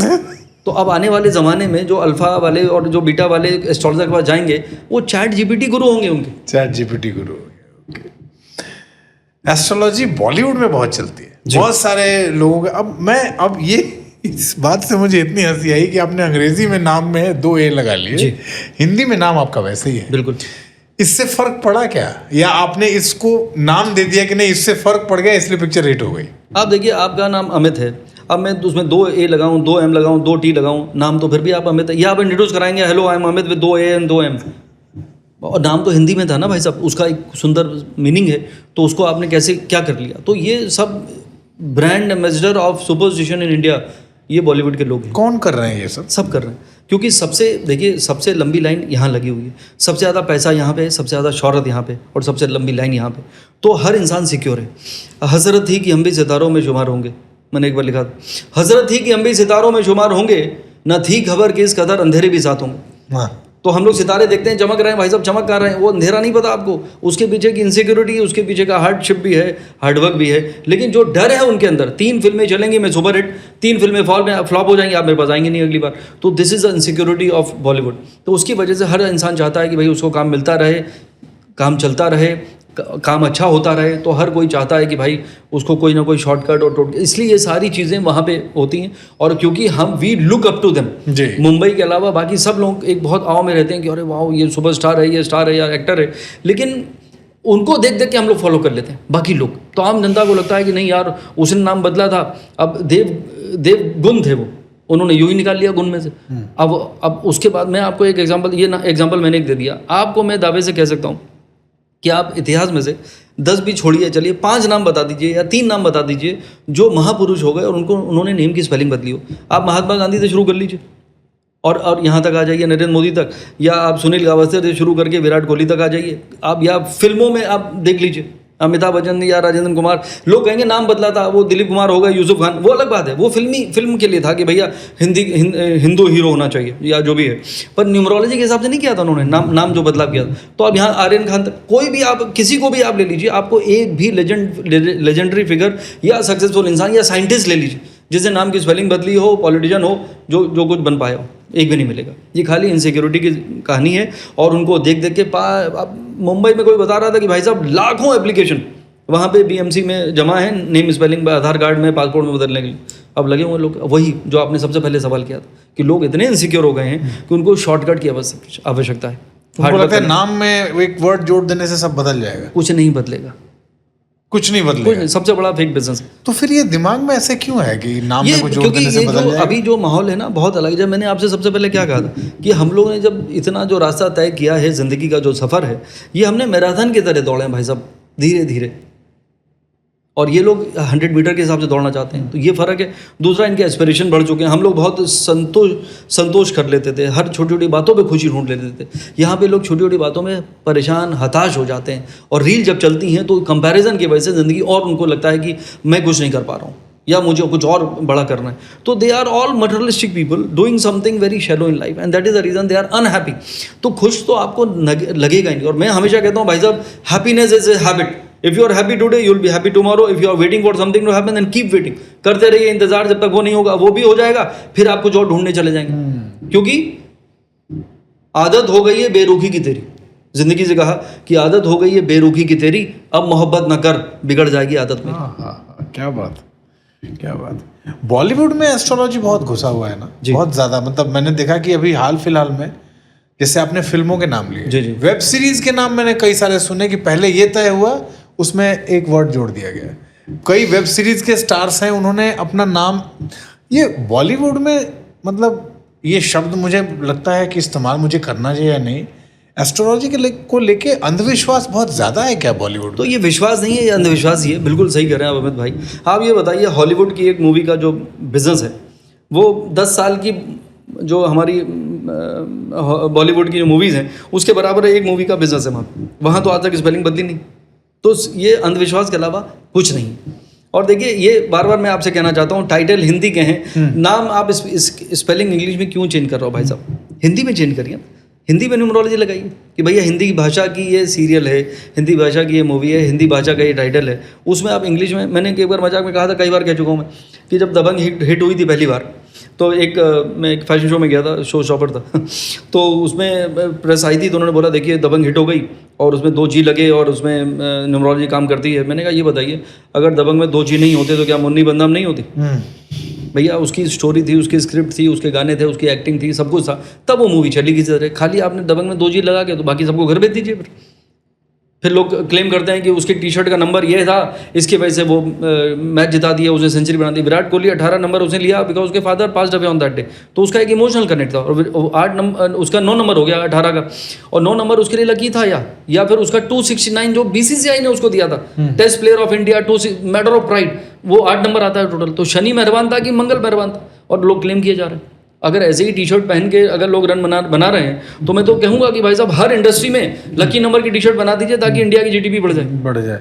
सचिन तेंदुलकर के 10 नंबर की टी शर्ट पे आपने देखा होगा, आपसे कुछ जब सचिन खेलते थे तो मैंने उस समय संदीप भाई ये बहुत देखा कि 10 नंबर का टी शर्ट, तो बच्चे जो क्रिकेट एकेडमी में ट्रेनिंग के लिए जाते थे, उनके पेरेंट्स की कोशिश होती है कि सर इनकी जर्सी पे ना 10 नंबर लिखवा दीजिए। क्यों? क्योंकि ये सचिन की तरफ फेमस हो जाएंगे। क्या है ये? हर नीलम पहन के सोचा मैं भी बच्चन बन जाऊं। तो देखिए लोग क्या है, इंस्पिरेशन लेना कोई बुरी बात नहीं है, लेकिन जैसे मैंने कहा नीलम आपने पहन लिया कि आप भी अमिताभ बच्चन बन जाएंगे, ऐसा बिल्कुल भी नहीं होगा। तो 10 number he was inspired because of football के बहुत बड़े फैन रहे सचिन, तो ही लव नंबर 10। तो that is what it is. But आप उसको ऐसे कर सोचेंगे कि मैं भी ऐसा करके मैं वैसा बन जाऊँ, तो फिर 11 साल से ऊपर हो गए, Rahul Gandhi still prime minister in waiting है, वो नहीं होते, वो भी वो टी शर्ट पहन के अब तक बन गए होते। पितृदोष जी, बिलीफ या मिथ क्या है? देखिए ये है कर्म कांड का विषय। कुछ ज्योतिष में गुरु चंडाल दोष होता है, कई तरह के दोष होते हैं, मुझे सबके नाम भी नहीं आते। कुछ क्रिएट किए गए, जैसे काल सर्प दोष था, आज से 50-60 साल पहले, उसका नाम भी नहीं सुना था, किसी किताब में आपको मिलेगा ही नहीं, कोई किताब पुरानी उठा के देख लीजिए, था ही नहीं। It was a created thing, क्योंकि ज्योतिष जो है, जो मैंने कहा है, एक डिवाइन साइंस है। अनफॉर्चुनेटली अमित भाई ये बन गया है business of fear and lies. जितना झूठ बोलूँगा मैं, जितना डराऊंगा मैं, उतना आपसे पैसे कमाऊंगा, इसका बिजनेस बन गया टोटली। तो उसकी वजह से ये जो दोष हैं उनको हाईलाइट किया जाता है। लेकिन चलिए, अगर आपके सवाल का जवाब मैं दूं, देखिए पितृदोष, जैसे बोला कि सूर्य पितृ हमारे जैसे पिता भी होते हैं, सूर्य हमारे पितृ मान लीजिए, उसके साथ जब कोई शनि आ गया, राहु आ गया, तो ये पितृदोष माना जाता है कि भाई हो सकता है कि आपके पितृ जो हैं, ऐसी जो बिलीव है कि भाई उनका बराबर तर्पण नहीं हुआ या उनकी आत्मा को शांति नहीं मिली, तो आप तो उसके लिए अगर किसी कुंडली में है तो ज़िंदगी में एक बार, अब हर साल दिवाली से पहले पितृपक्ष आता है, तो पितृपक्ष में उनका पिंडदान कर दीजिए, पूजा करा लीजिए, बट उसको उसके बाद जाने की जरूरत नहीं। काल सर्प दोष है, पहले था नहीं, अब है। हर नाग के नाम पर उन्होंने एक काल सर्प दोष निकाल दिया, और डराने काम आता है वो, तो उसकी भी आप एक बार पूरा पूजा करा लीजिए। अगर आपके मन में भय है तो फिर आप उसको भूल जाइए। तो कुछ दोष हैं, उसकी पूजा है। लेकिन हर ज्योतिषी को आप दिखा रहे हैं, हर ज्योतिषी आपसे पैसा कमा रहा है, उसकी पूजा मैं भी कराऊंगा भाई साहब, और अच्छी वाली कराऊंगा, तो फिर आप उसी जंजाल में फंसे रहेंगे और कुछ होगा नहीं। और दूसरा, ये डिस्करेजिंग है, आपको बार बार लगेगा हाँ मुझे सक्सेस इसलिए नहीं मिल रहा है क्योंकि मेरी कुंडली में पितृदोष है। अरे भाई साहब, आपको सक्सेस इसलिए नहीं मिल रहा है क्योंकि आपका बिहेवियर ठीक नहीं है। आप सबसे लड़ लेते हैं, आपका ईगो का इतना बड़ा प्रॉब्लम है, छोटी छोटी बात पे आप रिएक्ट कर लेते हैं, छोटी छोटी बातें आप पकड़ लेते हैं, दोस्त आपका कोई यहाँ पर है नहीं, मुस्कुरा के आपने किसी से कभी बात नहीं करी, हेल्प किसी की तो सवाल ही नहीं उठता है, तो कौन आपका साथ देगा? तो उसका बिहेवियर का प्रॉब्लम है और वो दोष दे रहा है। तो ज्योतिष कैसे इलाज कर देगा इसका? ज्योतिष रियलाइज कराएगा, ये सवाल आपका सबसे बढ़िया। देखिए ज्योतिषी क्या करता है, वो आपको बताता है कि आप कौन, सबसे मुश्किल सवाल, क्योंकि मैंने जो कहा कि इल्म तो है उन्हें सारी जहाँ का, लेकिन वो खुद कौन है इसका उन्हें पता नहीं। तो self analysis, self knowing one self, वो सबसे डिफिकल्ट है। पूरी तमाम ज़िंदगी जो है गुजर जाती है इसी गफलत में कि मैं कौन हूँ, और मुझे लगता है मैं राइट हूँ, आपको भी लगता है आप भी राइट है, तो राइट है कौन? एक एस्ट्रोलॉजर जो एक स्ट्रेंजर है, जब वो आपकी कुंडली देखे और चंद सेकंड में बताया था कि भाई साहब अमित भाई यार आपका ये बहुत अच्छा है, ये बहुत अच्छा है, लेकिन यहाँ पे एक चीज़ ऐसी है जो आपको थोड़ा सा बदलाव लाना चाहिए। तो ये आपको हुआ यार, ये तो स्ट्रेंजर है, ये एक एस्ट्रोलॉजर है, जब ये मेरे बारे में बता रहा है बात तो सही है। तो यहाँ पे होता है इंट्रोस्पेक्शन, और जब इंट्रोस्पेक्शन होता है तब होता है रियलाइजेशन, और रियलाइजेशन के बाद जब आप उस पर काम करना शुरू करते हैं तभी आता है परिवर्तन। और यही ज्योतिष का सबसे बड़ा रोल है, जो आपको बता सके कि भाई साहब this is what you need to do and this is how you need to behave, and then बाद में टाइमलाइन। बट आप जो बता रहे हैं और जो मैक्सिमम ज्योतिषियों से हम लोग सुनते हैं कि मतलब हाथ देख के, और ये तो साइंस ही, ये तो पूरा 360 डायमेंशन पे आपने पूरी परिभाषा को ही बदल दिया कि ज्योतिषी में आपको बताना कि आप कौन है और आप में क्या बदलाव करने की ज़रूरत है। ये तो मैक्सिमम लोग इसको मानते ही नहीं है, उनको लगता है कि हमारे उसका दोष है, हमारे ग्रहों का दोष है, हमारे ग्रहों की दिशाओं का दोष है। बिल्कुल, क्योंकि अगर मैं आपका फोकस शिफ्ट कर दूंगा, क्योंकि अभी आप डिपेंडिंग है प्लेनेट पे और प्लेनेट पे डिपेंडिंग है तो एस्ट्रोलॉजर पे डिपेंडेंट है। मैं अपने हर क्लाइंट से कहता हूँ जो कि बहुत ही अनप्रोफेशनल है, मेरा एक मारवाड़ी दोस्त मुझे कहता है यार ऐसे मत कहा करो, क्योंकि वो लोग ज़्यादा बिलीव करते हैं कि मैं कहता हूँ see we are meeting for the first time, maybe the last time, but listen to me what I'm saying and please follow what I'm suggesting. That is how your life will change and you don't need any astrologer after this. बताइए, लोग हर ज्योतिषी चाहेगा कि भैया हर 3 महीने में उसका client लौट के आए, और मैं कहता हूँ आज के बाद आपको जीवन में दोबारा आने की आवश्यकता नहीं है। मैं पूरी ज़िंदगी की कहानी सुना रहा हूँ, ये वाले आप अपने अंदर चेंजेस ले आइए, ये रहा आपका टाइमलाइन, ये गुड है, ये बैड है, ये अगली है, जो भी है उसके हिसाब से आप डिसीजन लीजिए, यू आर ऑल सेटेड। तो this is what it is. तो ज्योतिष जो है वो गाइडेंस का विषय है, लेकिन आपने उसको डर का और झूठ का बनाया है, क्योंकि आप उसको एक व्यापार बनाया हुआ जो आपने कहा बाजार, तो ये बाजार ही ऐसे चल रहा है भाई साहब। अब उसमें क्या किया जाए? कौन से मिथ्स को तोड़ने की ज़रूरत है संदीप भाई? देखिए एस्ट्रोलॉजी को आप शॉर्टकट के रूप में मत लीजिए। अगर आपको लगता है कि आप ज्योतिषी के पास जाएंगे और वो आपकी ज़िंदगी बदल देगा, वो ज़िंदगी बदल सकता है आपको आपके बारे में रियलाइज़ करा के, जो मैंने कहा अभी। दूसरा, आपको आपके वक्त के बारे में बता के। तीसरा, आप चाहते कुछ और हैं लेकिन आपकी नीति में कुछ और लिखा है। मान लीजिए किसी को लगा कि यार अब बहुत हुआ, जॉब छोड़ देना चाहिए, मुझे बिज़नेस करना चाहिए। अब एस्ट्रोलॉजर देख रहा है कि यार इसका टाइम ऐसा चल रहा है जिसमें एक तो इसका टेम्परामेंट नहीं है बिज़नेस वाला, बिज़नेस अक्यूमेंट कहते हैं, और उसको आपको थोड़ा सा शार्प होना चाहिए, यू नो दैट वे। मेरे अंदर ज़ीरो है, तो दैट वे अगर आपको ये बात नहीं पता है और आपको लग रहा है कि यार वो भी, उसने भी जॉब छोड़ी, वो भी बिजनेस बन गया, वो भी बिजनेसमैन बन गया, उसने भी 2 घर खरीद लिए, तो आप कंपेयर कर रहे हैं, तो आपको ये अपने बारे में पता होना चाहिए। तो ज्योतिषी आपकी गलतफहमी दूर करना चाहिए, ये ज्योतिषी का सबसे बड़ा एक रोल है। और आपको ये लगता है कि मैं उसके जाऊँगा और वो मेरा पूजा और उपाय बताएंगे और फिर मेरा बिज़नेस जो है वो निकल पड़ेगा, तो ये आपकी गलतफहमी है। दूसरा, आपको ये समझ के जाना चाहिए कि astrologer is not a astrology is not something which can do miracle. कोई मिराकल नाम की चीज़ दुनिया में नहीं होती कि मैं वो वाले ज्योतिषी के पास गया और उसने फिर ऐसा किया। अरे भाई साहब, हो सकता है उस ज्योतिषी का टाइम अच्छा चल रहा है और आपका टाइम बदलने वाला था, तो दोनों चीज़ें मैच कर क्योंकि जैसे ही मैंने अपने नाम में 2 ए लगाए, मेरा भाई साहब टेक ऑफ हो गया। तो this is what you are relating. और जबकि मैं एज एस्ट्रोलॉजर आपको बताऊंगा, देखिए अमित भाई, आपका 6 महीने पहले कोई मेजर परिवर्तन आया था। बोले हाँ यार मैंने 2 ए लगाए थे मेरी जिंदगी। मैंने नहीं भाई साहब, आपकी महादशा बदली थी। तो आपकी जब दशा बदलती है, इसलिए ज्योतिष में हम शनि की दशा है, गुरु की दशा है, मंगल की दशा है, राहु की दशा है। वर्ड दशा क्यों यूज़ करते हैं? दशा का मतलब मन की दशा।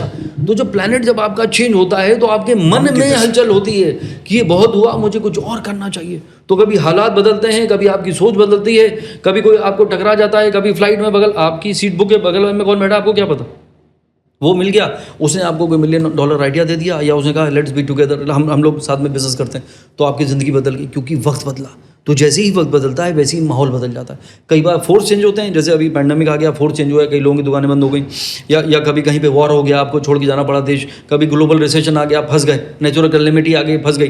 तो या तो फोर्स चेंज होता है या इंसान के मन में ख्याल आते हैं, उसके सरकमस्टांसेस उसकी सोच से बदलते हैं, तो इंसान की ज़िंदगी में बदलाव आता है। यही पर्पज़ है ज्योतिष का। ज्योतिष तो वो आप मत सोचिए। ज्योतिष जी आपकी दशा नहीं बदल रही है और आपके अंदर कैपेबिलिटी नहीं है तो आप कितने भी ज्योतिषियों के पास चले जाइए, कितने भी उपाय कर लीजिए और पूरा होश आवाज़ में ये स्टेटमेंट मैं बोल रहा हूँ, कुछ बदलने वाला नहीं है। हर चीज़ बदलती है वक्त के साथ, हर चीज़ बदलती है आपकी सोच के साथ, हर चीज़ बदलती है आपके विश्वास के साथ। इसीलिए मैं कहता हूँ भाई साहब, अगर if you are a spiritual person, मैं लोगों से बोलता हूँ कि आप यार, आप तो बहुत इरिटेटिंग इंसान है यार, आप आपकी शादी में मैरिड लाइफ, आपकी वाइफ अभी तक आपके साथ है? बोले नहीं, वी आर सेपरेटेड। तो कन्फर्म है, क्योंकि आप तो किसी को चैन से रहने नहीं देते। This is you react. लेकिन वो कहता है नहीं, ऐसा तो नहीं है, आई एम वेरी नॉर्मल। तो मेरी ये बात कैसे गलत हो गई? आज तक गलत नहीं हुई। तो मैं कहता हूँ डू यू मेडिटेट? या मैं 10 साल से मेडिटेशन कर रहा हूँ। तो मैं कहूँगा भाई साहब, I am happily taking all my words back. एक एस्ट्रोलॉजर होते हुए मैं ये आपको ये स्टेटमेंट, यानी ज्योतिष एक ही चीज़ से बदल सकती है, आपकी कुंडली एक ही चीज़ बदल सकती है, वो है आपका स्पिरिचुअल कनेक्ट, आध्यात्मिक भाव। एग्जैक्टली। तो people who become spiritual they are blessed, और वही जो ब्लेस्ड है वो खुश है। मेरा फेवरेट स्टेटमेंट, जो खुश है वही खुश नसीब है। तो इसीलिए सरेंडर कर दीजिए। इसीलिए आज की जनरेशन जो आपने कहा रेस्टलेस है, जब तक आप सरेंडर नहीं करेंगे you will always be restless. The moment you will leave things to God, you will leave things to time, आप देखिएगा हर चीज़ आपके हिसाब से होने लगेगी। एक बार छोड़ के देखिए।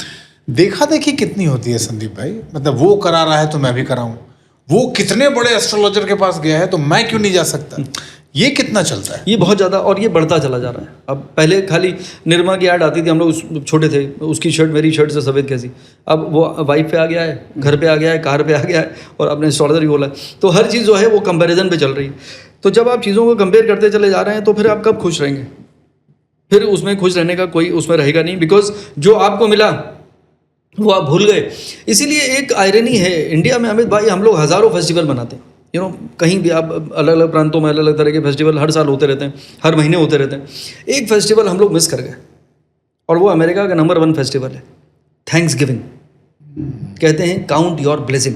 भाई साहब लिस्ट बनाइए, क्या मिला आपको अभी तक ज़िंदगी में, कोई भी उम्र है आपकी, क्या मिला आपको ज़िंदगी में और किसका आपको अभी तक आप इंतज़ार कर रहे हैं। तब आप देखेंगे यार मिल गई तो 20 चीज़ें जो मेरे बस की भी नहीं थी, जो मैंने सोचा भी नहीं था और मैं इस लायक भी नहीं था, ये तो 20 चीज़ें मिली, और ये 2 चीज़ों की वजह से मैं ज़िंदगी को मुश्किल में डाले चले जा रहा हूँ। तो that is what is happening. तो जब रियलाइजेशन नहीं होता, इसीलिए हर कोई जाता है मंदिर, हर कोई जाता है, इवन भगवान से आप डिमांड करने जा रहे हैं एक्चुअली शुक्राना, मतलब भगवान को धन्यवाद तो करिए। आपका जब तक आप ग्रेटफुल नहीं होंगे, जब तक आपके अंदर ग्रैटिट्यूड की भावना नहीं आएगी, आप भाई साहब रेस्टलेस ही रहने वाले हैं। नो मैटर, मैंने एक स्टेटमेंट है, लोगों को पसंद नहीं आता है, मुझे बहुत पसंद है। There are people who are so poor in this life, the only thing they have is money. अच्छा, ये बोला है आपने कहीं? जी। अच्छा, तो ये एक देखिए, पैसा ही सब कुछ नहीं है, वो कहना पैसा खुदा नहीं, लेकिन खुदा कसम पैसे खुदा से कम भी नहीं, एक फिल्म में डायलॉग था। जी। तो वो लोग उसी में फंसे हुए हैं, और ये माया है, माया कलयुग को राहु रूल कर रहा है, and Rahu is all about illusion.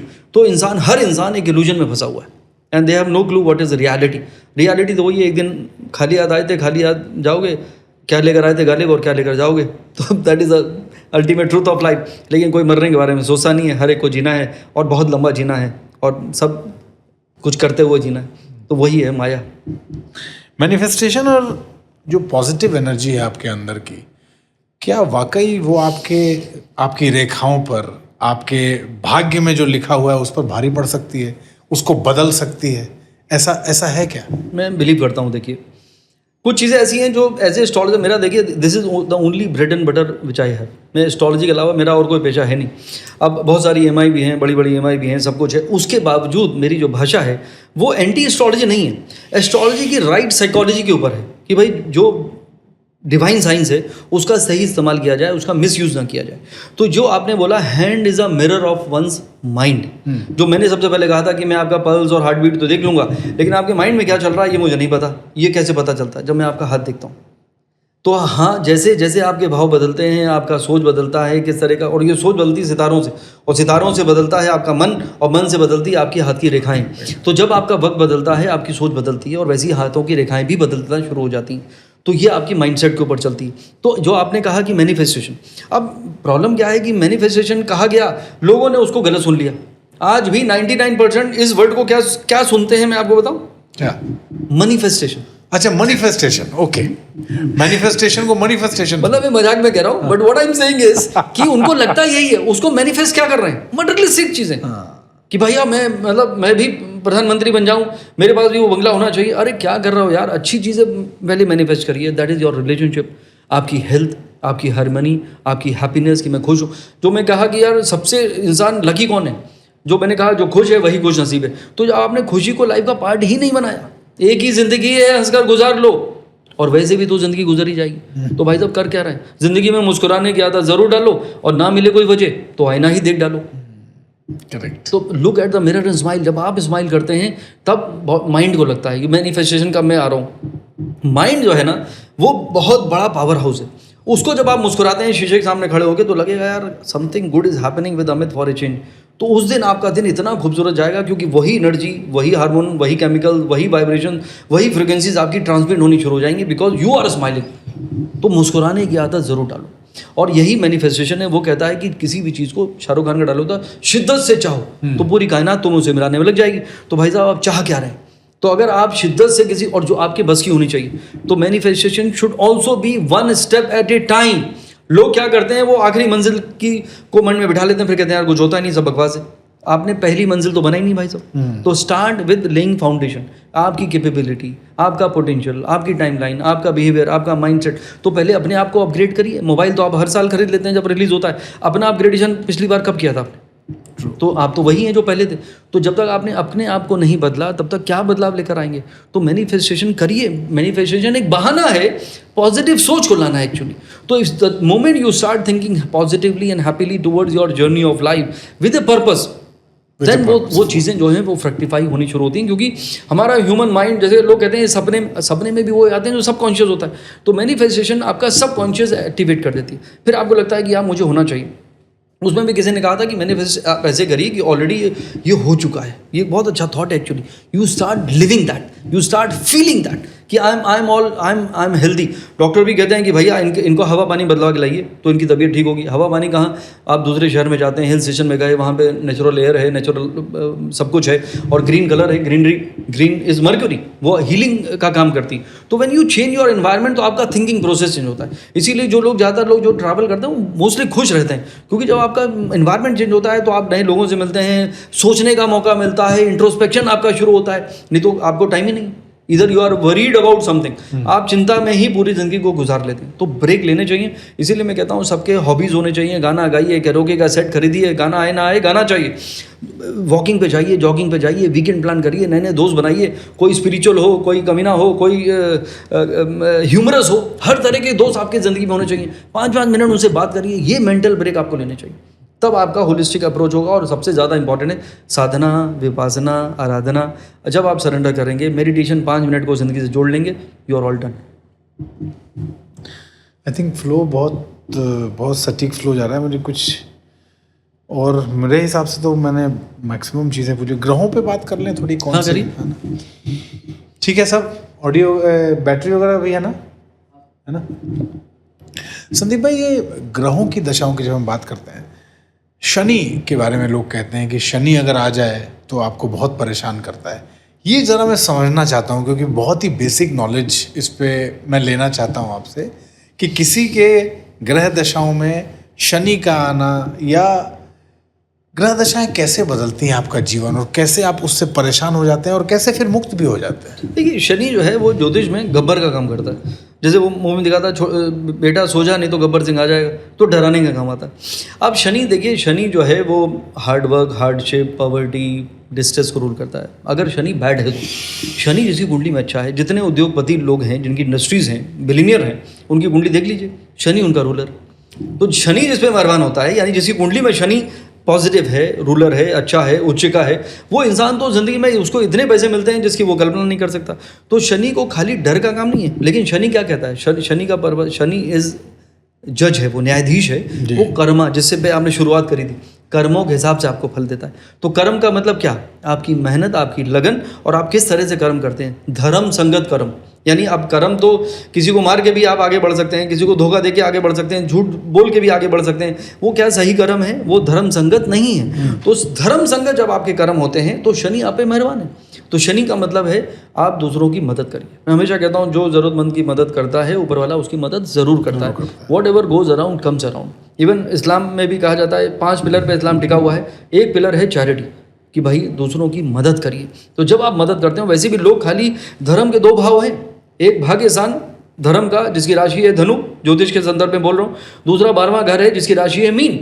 भाग्यसान पे तो सब काम करते हैं क्योंकि ये धर्म है, पूजा पाठ है, ये हमारे इष्ट देवता हैं और ये मेरा फास्टिंग है और ये मेरे मंत्र हैं, करिए, बहुत अच्छी बात। दूसरा धर्म भी एक्टिवेट करिए, वो है मीन राशि 12वां घर। 12वां घर होता है एक्सपेंसेस का, लॉसेस का, हॉस्पिटलाइजेशन का, विदेश यात्रा का, जेल यात्रा का। और 12वां घर होता है मोक्ष का। अच्छा, तो मोक्ष किसको मिलेगा? 12वें घर में केतु होगा, मिल जाएगा, ज़रूरी नहीं है। मोक्ष मिलने की सिर्फ एक कंडीशन, या तो you fulfil all your desire और you are left with no desire.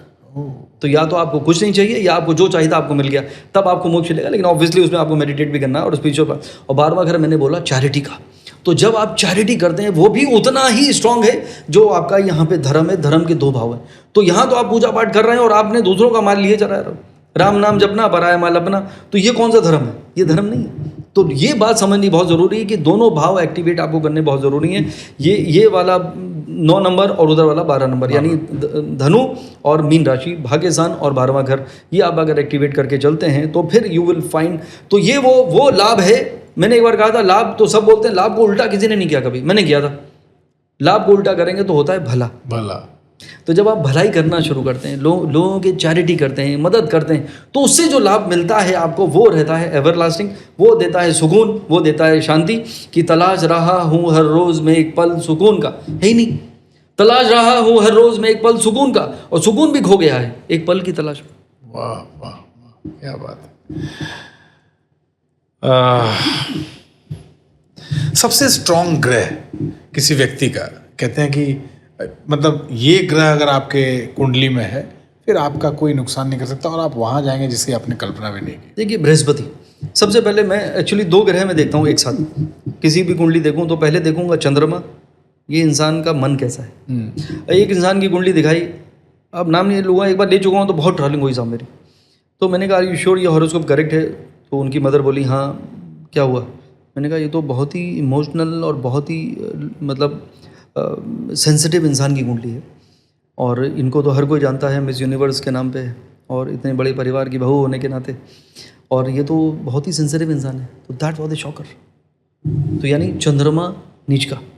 अब चंद्रमा नीच का मतलब you are prone to hurt. तो दोस्त बन के मिले मुझको मिटाने वाले, तो पूरी ज़िंदगी वहाँ पे इमोशन पे चलती है। तो ये तो मेरे लिए बहुत ज़रूरी है। चंद्रमा आपका कैसा है? अगर आपका चंद्रमा एग्जॉल्टेड है, जैसे सबसे मुस्कुराते हुए भगवान कौन से नज़र आते हैं, सब हरकतें करते हैं वो, सब खेलते कूदते हैं वो, कृष्ण भगवान। उनकी राशि क्या है? वृषभ राशि, जहाँ पे चंद्रमा उच्च का होता है। टॉरस, वृषभ राशि, रोहिणी नक्षत्र, कृष्ण भगवान। वो जो चंद्रमा जिसका वृषभ राशि में होता है वो, उसको आप दूर से पहचान लीजिए, बिकॉज वो कुछ भी हो जाए हमेशा ज़िंदगी में मुस्कुराता रहेगा। और जिसका चंद्रमा वीक होता है वो, उसकी ज़िंदगी में कुछ भी हो जाए बड़े से बड़ा, वो मुस्कुराना उसके लिए मुश्किल भारी पड़ जाता है। That is what it is. दूसरा जो प्लैनेट, जो आपका सवाल, Brihaspati. Brihaspati is a planet which rules your wisdom.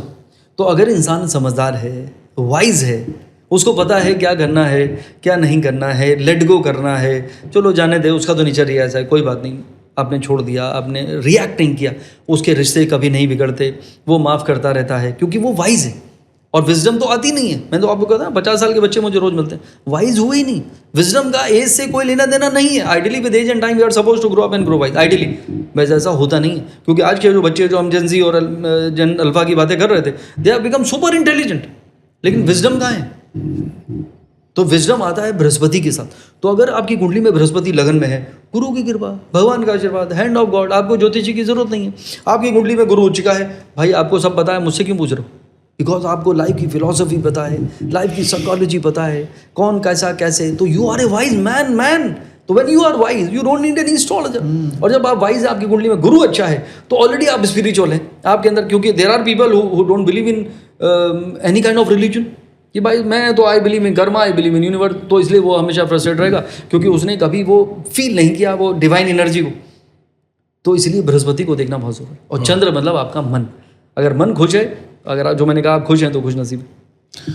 Emotional आदमी जो होता है उसकी कुंडली जब आप देखते हैं तो क्या कुंडली देखने के बाद पता चलता है कि वो इमोशनल है, या उसको इमोशनल देखने के बाद आपको लगता है कि इसकी कुंडली में ये जो दशा है ये इसके इमोशनल बनने का प्रतीक है? देखिए किसी की स्टोरी, अब मैं अगर किसी से मिलने जाऊं, अगर भले ही वो सेलिब्रिटी हो या कोई बिलियनियर हो, मैं गूगल नहीं करता कभी किसी को कि इसकी कितनी शादी हुई थी या ये कहाँ से आया, कितना स्ट्रगल किया मैं, क्योंकि मुझे जाना है, मैं एस्ट्रोलॉजर हूँ और मैं हर हॉरोस्कोप को खुद का टेस्ट समझता हूँ। मैं 25 साल से एस्ट्रोलॉजी कर रहा हूँ और आधे घंटे का मेरा सेशन होता है। मैं उस आधे घंटे में से 12 से 14 मिनट मैं बोलूँगा और मुझे नहीं पता आपने कहीं से फ़ोन कर लिया, I am calling from my Vancouver, अब कनाडा से आप फ़ोन कर रहे हैं। अब मुझे तो एस्ट्रोलॉजर होशियार होते हैं, उनको पता होना चाहिए भैया ये इसका डिवोर्स हो गया या शादी नहीं हुई या इसकी जॉब नहीं रही या बिजनेस में पैसे डूब गए, वही बताओ। मैं भाई साहब बोलने नहीं दूंगा, मैं कहूँगा first you have to listen to me, let me see your horoscope, your time is matching, then we will go ahead. क्योंकि मैं अगर आपको बताऊंगा आप ऐसे तो लगेगा हाँ यार ये तो ठीक है, तो मैं 12 मिनट बोलूँगा and I will tell you exactly from your past present कि आपका क्या स्टेट ऑफ माइंड है, आप डिप्रेस हैं या क्या सिचुएशन चल रहा है, या you are planning something new, या आपकी ज़िंदगी में महापरिवर्तन आने वाला है इसीलिए फ़ोन आया है, या क्या रीज़न है। और फिर मैं फ्यूचर और फिर आपका नेचर, आपका माइंडसेट, आपका कैरेक्टर, वीकनेस, स्ट्रेंथ, पोटेंशियल सब बताऊँ। तब आपको क्या लगेगा कि यार हाँ यार ही इज़ राइट। तो आप क्या करोगे, आप मुझे अब मुझे टेस्ट नहीं करने वाले क्योंकि मैंने एग्जाम खुद दे दिया अपने आप। उससे फ़ायदा क्या होता है? ये होता तो टॉर्चर है, बिकॉज एस्ट्रोलॉजर को ज़िंदगी को आसान बनाना चाहिए आपसे सवाल करके, क्योंकि एस्ट्रोलॉजी में रिलेट करना अमित भाई बहुत आसान है। कि अगर मैं बताऊं ये कुंडली अमिताभ बच्चन की है तो लोग 50 पेज लिख देंगे। द मोमेंट आप नाम हटा दीजिए लोग कहेंगे यार बहुत स्ट्रगल है इस कुंडली में, सब 8वें घर में एक प्लैनेट है, नीच का शुक्र है, ये तो ये नहीं होगा वो नहीं होगा, ऐसा हो जाएगा, तो ये नाम का फ़र्क। तो जब उसको मैंने बताया बिना जाने कि आप कौन और क्या चल रहा है, तो वो क्या करेगा, he will listen to me, he will understand what I am saying and then he will follow my suggestion। वहाँ पे आएगा रियल परिवर्तन। और फिर मैं इसे कहता हूँ now you tell me who you are and why you have called me and what you want to know and I hope whatever I told you is relatable to you। तो बोले भाई साहब आपने बिल्कुल बचपन से लेके बचपन की कहानी सुनाई, एकदम करेक्ट है और यही मेरी एक सिचुएशन अभी चल रही है और यही मैंने आपको सवाल किया। लोग 4-4 पेज के सवाल लिख के लाते हैं मुझसे मिलने और वो कहते हैं भाई साहब आपने सब बता दिया पहले ही। तो this is a beauty of astrology. तो एस्ट्रोलॉजर को आपको टेस्ट करना चाहिए। मोस्टली एस्ट्रोलॉजर के सामने जाके लोग खुद ही गाना गाने शुरू कर देते हैं, तो एस्ट्रोलॉजर की ज़िंदगी आपने आसान कर दी, फिर वो रिलेट करके बता देगा। तो that is not the right way. तो मुझे लगता है कि आपको चेंज करना। आपका सवाल, सॉरी। तो देखिए, तो मुझे तो गूगल किया नहीं, लेकिन कई बार आपका देखिए, मैं आपकी आईब्रोज देखूंगा, मैं आपका फोरहेड देखा, मैंने नोज देखे, मैंने ईयर्स देखे, मैंने पाम देख लिया। अब मुझे आपका बेसिक चीज़ें पता चल गई। जैसे कि कई लोग इनकी आईब्रोज आप देखिए बहुत बुची स्ट्रांग होती, समझ में आ गया इसका मंगल बहुत स्ट्रांग है भाई। तो या तो ये बहुत लीडरशिप वाला है, ये बॉस है, ये अथॉरिटेटिव है, या ये स्पोर्ट्स में होगा या आर्मी में होगा या कुछ भी होगा, ये बहुत ही एग्रेसिव इंसान है, रिटायर कभी होगा ही नहीं। इसका मंगल कुंडली में स्ट्रांग होगा। आंखें बहुत खूबसूरत हैं, इसका वीनस बहुत अच्छा होगा। कान ऐसे हैं, इसका गुरु बहुत अच्छा होगा। मर्क्यूरी, आईब्रो की टिल्ट ऐसी है तो इसका इंटेलेक्ट मर्क्यूरी बहुत स्ट्रांग होगा। हर प्लैनेट को आप कुंडली बनाने से पहले ही समझ जाएंगे। आंखों में कुछ थोड़ा ऐसा है, ये थोड़ा सेंसिटिव हो सकता है, तो वो चीज़ें तो रिलेटेबल हैं। लेकिन मैंने सवाल ही नहीं किया और मैं कह रहा हूँ कि भाई साहब you are prone to hurt. आपके लिए जगजीत सिंह जी ने गज़ल गाई थी जो आपकी फेवरेट है और आप उसे रोज़ सुनते हैं लूप में लगा के, दोस्त बन बन के मिले मुझको मिटाने वाले, क्योंकि आपका you are prone to hurt. हर कोई आपको हर्ट किए चला जा रहा है और ये आपको बदलना पड़ेगा, क्योंकि आपकी कुंडली ऐसी है तो हर कोई will make sure how to hurt you, because वो लोग भी वही रोल प्ले कर रहे हैं according to your horoscope. And दूसरा होता है टाइम लाइन। अगर किसी का डिप्रेसिंग टाइम आया, किसी ने मेरा साथ नहीं दिया, my husband has no time for me, I was feeling so desperate, so low, so depress, उनका टाइम, अरे भाई उसने कुछ नहीं किया, उसकी कोई गलती नहीं है, उसने वही किया जो उसे करना चाहिए था according to your timeline. क्यों? वक्त के साथ जब हालात बदल जाते हैं तो कभी लोग तो कभी जज्बात बदल जाते हैं। It is all about time. और जब वक्त अच्छा होता है तो कभी तो रास्ते में अपने भी पहचानते नहीं और कभी बन जाते हैं हम सफ़र जो जानते भी नहीं। जेमस्टोन्स का कितना रोल होता है संदीप भाई? आप अंगूठियां पहनते हैं और बिल्कुल, देखिए मैंने भी पहनी हुई। देखिए इट इज़ लाइक इसका 2 आंसर दे सकता हूँ। एक तो प्लेसिबो समझिए कि I am wearing something, I will feel good about it. क्या मैंने कोई स्टोन पहना है और ये मेरा वो प्लैनेट है जो मेरे उस ग्रह को स्ट्रांग बना रहा है जो मेरे लिए सही है। अब ये नहीं कि आपने नीलम बच्चन साहब जो मैं कहा कि उन्होंने नीलम पहना, मैं भी नीलम पहन लूँ तो बैंड बच जाएगी। नीलम ऐसे नहीं पहन सकते, उनकी हेल्थ का लॉर्ड है इसलिए उन्होंने नीलम पहना हुआ है। और दूसरा स्टोन, इसको आप कलर थेरेपी के तौर पर ले सकते हैं, क्योंकि देखिए हर एक प्लैनेट का एक पत्थर है जो उस प्लैनेट के सिग्निफिकेंस को स्ट्रांग करता है। आप ये सोचिए कि आप ये वाला नग पहन लीजिए और कल आपकी ज़िंदगी बदल जाएगी, ऐसा होगा नहीं। उस प्लैनेट की कम से कम स्ट्रेंथ थोड़ी सी बढ़ सकती है जो आपकी मदद कर सकता है, दैट इज़ अ पर्पस। लेकिन लोग उसको भी यही समझ के पहनते हैं कि शायद ये पहनने से ये हो गया और बच्चन साहब बैंकरप्ट थे और नीलम पहनने से निकल गए। ऐसा नहीं है, उनकी दशा बदली, उनको अमर सिंह मिल गए, उनको केबीसी मिल गया और उनकी वहाँ से ज़िंदगी बदली, तब उन्होंने मेहनत करी। आज भी 80s में और लगे हुए देखिए देवी और सज्जनों। तो ये जो उनकी जो ऊर्जा है वो इसलिए क्योंकि उन्होंने अपने हेल्थ के लॉर्ड को स्ट्रॉन्ग किया हुआ है, उन्होंने अपने शनि को स्ट्रॉन्ग किया। और शनि क्या है, ओल्ड एज को रूल करता है। तो जितने बच्चन साहब की उम्र बढ़ती चली जा रही है उतने वो लेजेंडरी फिगर होते जा रहे हैं। उनके आसपास के जब वो लोग आए थे उनसे पहले और उनके बाद के हीरो आपको याद भी नहीं होंगे कि वो कहाँ चले गए। करेक्ट। वो आज भी लेजेंड रहे बिकॉज वो शनि है, वो वक्त के साथ साथ वो ऑल रिफाइंड और बड़े होते चले जाते हैं। भाग्य रेखा की तो बात हमने की, बट जो आपकी कुंडली में होता है, कई बार लोगों की जीवन रेखा बता देते हैं कि आप कितने दिन जीवित रहेंगे। क्या ये बताया जा सकता है या इसकी प्रॉक्सिमिटी होती है कि लोग देखते कहते कि अच्छा आपका तो बस 80 साल है, अच्छा आप तो अब 5 साल और जीवित रहेंगे, बस आपका खत्म हो गया।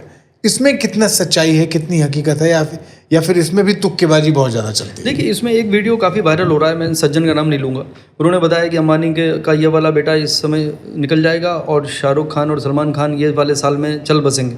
ये बहुत ही दयनीय बात है और ये किसी को कोई मर जाएगा ऐसे आप प्रेडिक्ट कर रहे हैं, ये अच्छी बात नहीं है, क्योंकि इसका साइकोलॉजिकल इफेक्ट परिवार पे, चाहने वालों पे और ख़ुद पे कितना होगा। और दूसरा अगर पहलू देखा जाए, अभी मैं बताऊं कि भाई साहब आपकी उम्र 82 साल की है। अब आप अगर 83 के होंगे तब तक मैं चल बसूंगा तो आप मुझे ढूंढ नहीं पाएंगे। उससे पहले निकल गए तब आप मुझसे पूछने नहीं आएंगे। तो ये तो it is just a way of sing. देखिए, पुराने ज़माने में ज़रूर ज्योतिष एक बहुत ही अमेजिंग डिवाइन साइंस है, एक जन्म की साइंस ही नहीं है एक्चुअली। ज्योतिषी वही बन सकता है। देखिए, पढ़ तो सब लेंगे, चैट जीपीटी से पढ़ के लोग एस्ट्रोलॉजर आ रहे हैं, अब तो रील बना रहे हैं। लेकिन ज्योतिषी जो है 8वां घर जब उसका स्ट्रांग होगा, 8वां घर होता है पिछले जन्म के किए हुए कर्म और वहाँ की पढ़ाई और वहाँ का डेट और क्रेडिट जो भी आप लेकर आए, वो अगर आपका कनेक्ट है तभी आप प्रेडिक्शन जो आपकी करेक्ट हो सकती है। पढ़ आप सब लेंगे, आपने सीख सब लिया, लेकिन आपकी प्रेडिक्शन कहाँ है भाई साहब? तो you are saying something because you have an information, not knowledge. यही फर्क है इन्फॉर्मेशन और नॉलेज में। तो ज्योतिषी का 8वां घर होना बहुत ज़रूरी है। तो वो जब एस्ट्रोलॉजर आपको पुराने ज़माने में जब ज्योतिष हुआ करता था, वो होता था जब कंसीव होती थी मदर। अब आप कैसे बताएंगे? अभी आज की मदर को तो 2 महीने जब उसको पीरियड नहीं आते तब उसको लगता है oh my God I am pregnant, उसको पता ही नहीं है प्रेग्नेंट हो गई। पुराने ज़माने में कंसेप्शन का टाइम कैलकुलेट हो जाता था। तो वो दिव्य दृष्टि, ऋषि मुनि, मैं उन ज़माने की बात कर रहा हूँ, तो वो कहते थे ये वाली घड़ी में जब ये कंसेप्शन होगा तो ये बच्चा महापुरुष होगा या महाज्ञानी या महासंत होगा, इस तरह की प्लानिंग होती थी। तो ज्योतिष उस दौर पे चलती थी, उसको कहते थे अध्ययन लगन। अब वो है ही नहीं, कहीं लिखा ही नहीं है, तो कैसे पता चलेगा? अब जन्म समय, और वो जन्म समय भी कल भैया बता दो, पर डॉक्टर ने कहा है कि इसको सिजेरियन होगा। अब किसी को लेबर पेन करना ही नहीं है, सब बच्चे सिजेरियन हो रहे हैं। तो एस्ट्रोलॉजर से सवाल करते हैं, एस्ट्रोलॉजर कहता है भैया ये वाला लगन पे कर लो, इसका अच्छा टाइम रहेगा, मांगलिक नहीं होगा या ग्रह अच्छे घरों में होंगे, तो अब ये programmable children are taking birth, तो अध्ययन लगन। तो तब वो ज़माने के हिसाब से आखिरी मोमेंट तक बताया जा सकता था। अभी भी कई ऐसे ज्योतिषी रहे कई सालों में जो बताते थे कि भाई मेरा अंतिम समय आ गया है और मैं आने वाले ये गुरुवार को मैं निकल जाऊंगा। ज्योतिषी खुद अपनी, लेकिन अब जो साइंस आ गई, जो संस्कृत से हिंदी में किताबें या रीजनल लैंग्वेजेस में बुक्स आ गई हैं, शैलो हो गई, चैट जीपीटी में आ गई है, अब उसको प्रेडिक्ट करना आपको खुद नहीं पता है आप कितना जीवित रहेंगे, आप दूसरे के बारे में क्या बता रहे हैं, तो ये गलत है। क्योंकि इसका जो साइकोलॉजिकल जो इम्पैक्ट है, इमोशनल जो इम्पैक्ट है, बहुत नेगेटिव है। एंड दैट वो मुझे नहीं लगता ज्योतिषी को करना चाहिए। डॉक्टर भी होप देता है, उसको भी पता है कि भैया ये लास्ट स्टेज चल रहा है किसी बीमारी का, वो भी कहता है कि आप भैया थोड़ा सा मेडिटेट करो, थोड़ा पॉजिटिव रहो, ठीक हो जाओगे। डॉक्टर भी हौसला देता है। तो ज्योतिषी का एक कर्तव्य है कि वो आपको पुश करता रहे और किसी को, और देखिए अभी पैंडेमिक आया, हमारी आपकी उम्र के लोग निकल गए।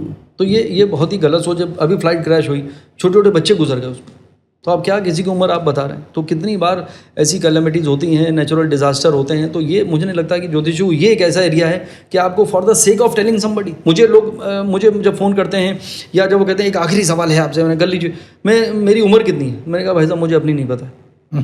तो ये नहीं करना चाहिए ज्योतिषी। ऑनलाइन एस्ट्रोलॉजी भी बहुत तेज़ी से फैला है आज के समय में।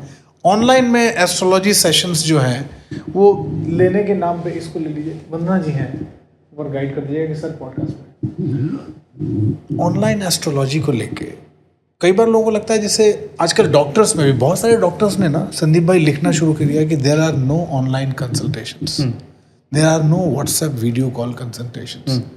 वैसे ही ऑनलाइन कंसल्टेशंस के नाम पे भी पैसा बनाते हैं एस्ट्रोलॉजर्स, ये आप मानते हैं कहाँ तक जेन्युइन है कि आप ऑनलाइन किसी को देख के और उसके बाद उसके बारे में प्रेडिक्ट करना शुरू कर देखिए ऑनलाइन वीडियो कॉल पे या फ़ोन कॉल पे फिर भी मैं कहूँगा, क्योंकि आप उसको समझ रहे हैं। जैसे मैं किसी भी मेरे मोस्टली क्लाइंट दूसरे सिटी या दूसरी कंट्री, हर कोई तो मुंबई में रहता नहीं है, तो मैं उनसे पाम की पिक्चर्स मंगाता हूँ, फेस की फ़ोटो मंगाता हूँ और डेट ऑफ टाइम और प्लेस ऑफ बर्थ मंगाता हूँ। आपको कुंडली दिख गई तो फिर कोई फ़र्क नहीं पड़ता।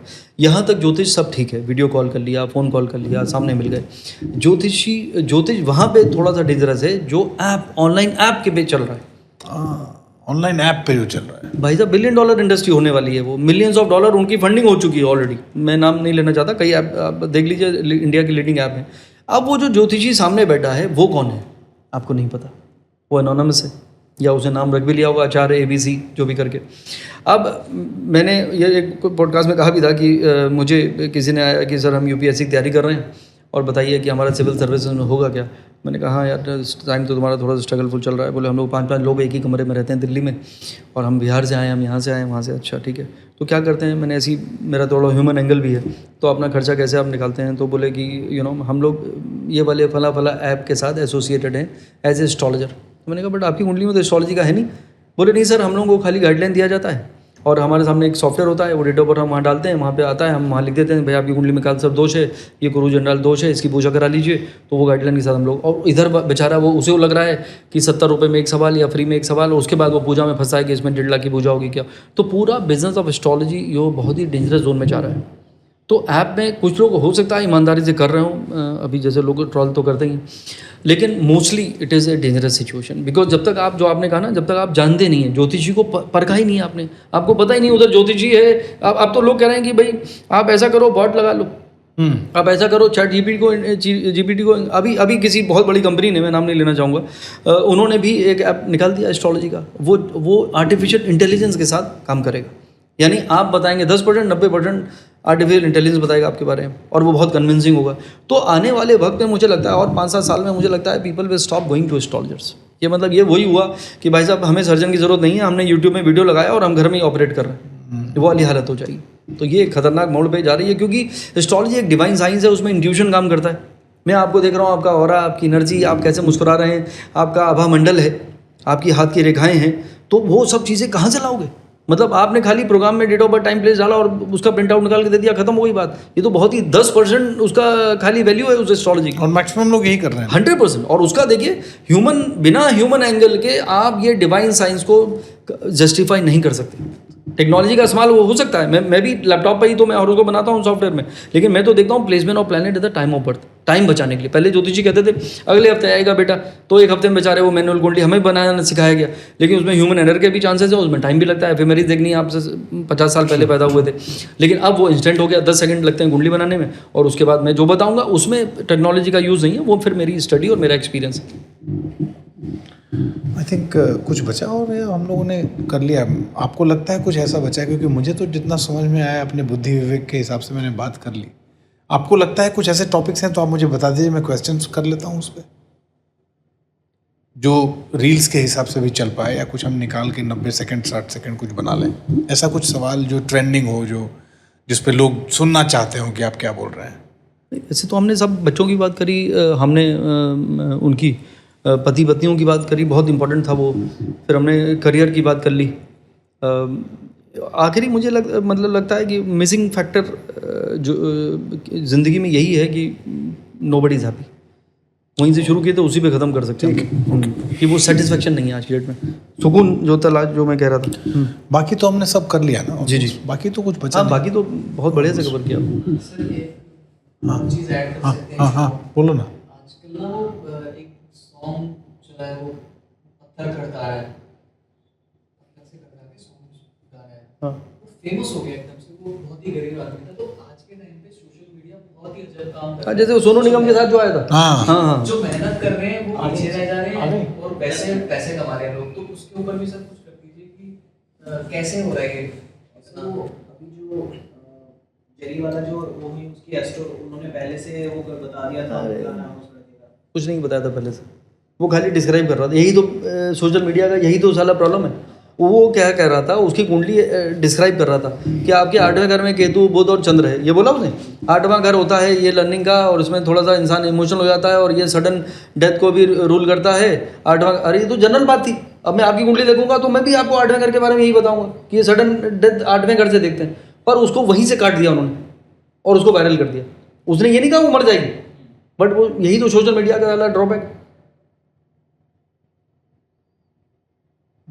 फेमस हुआ है सर वो गाने पर, वो तो सोशल मीडिया का वो है ना।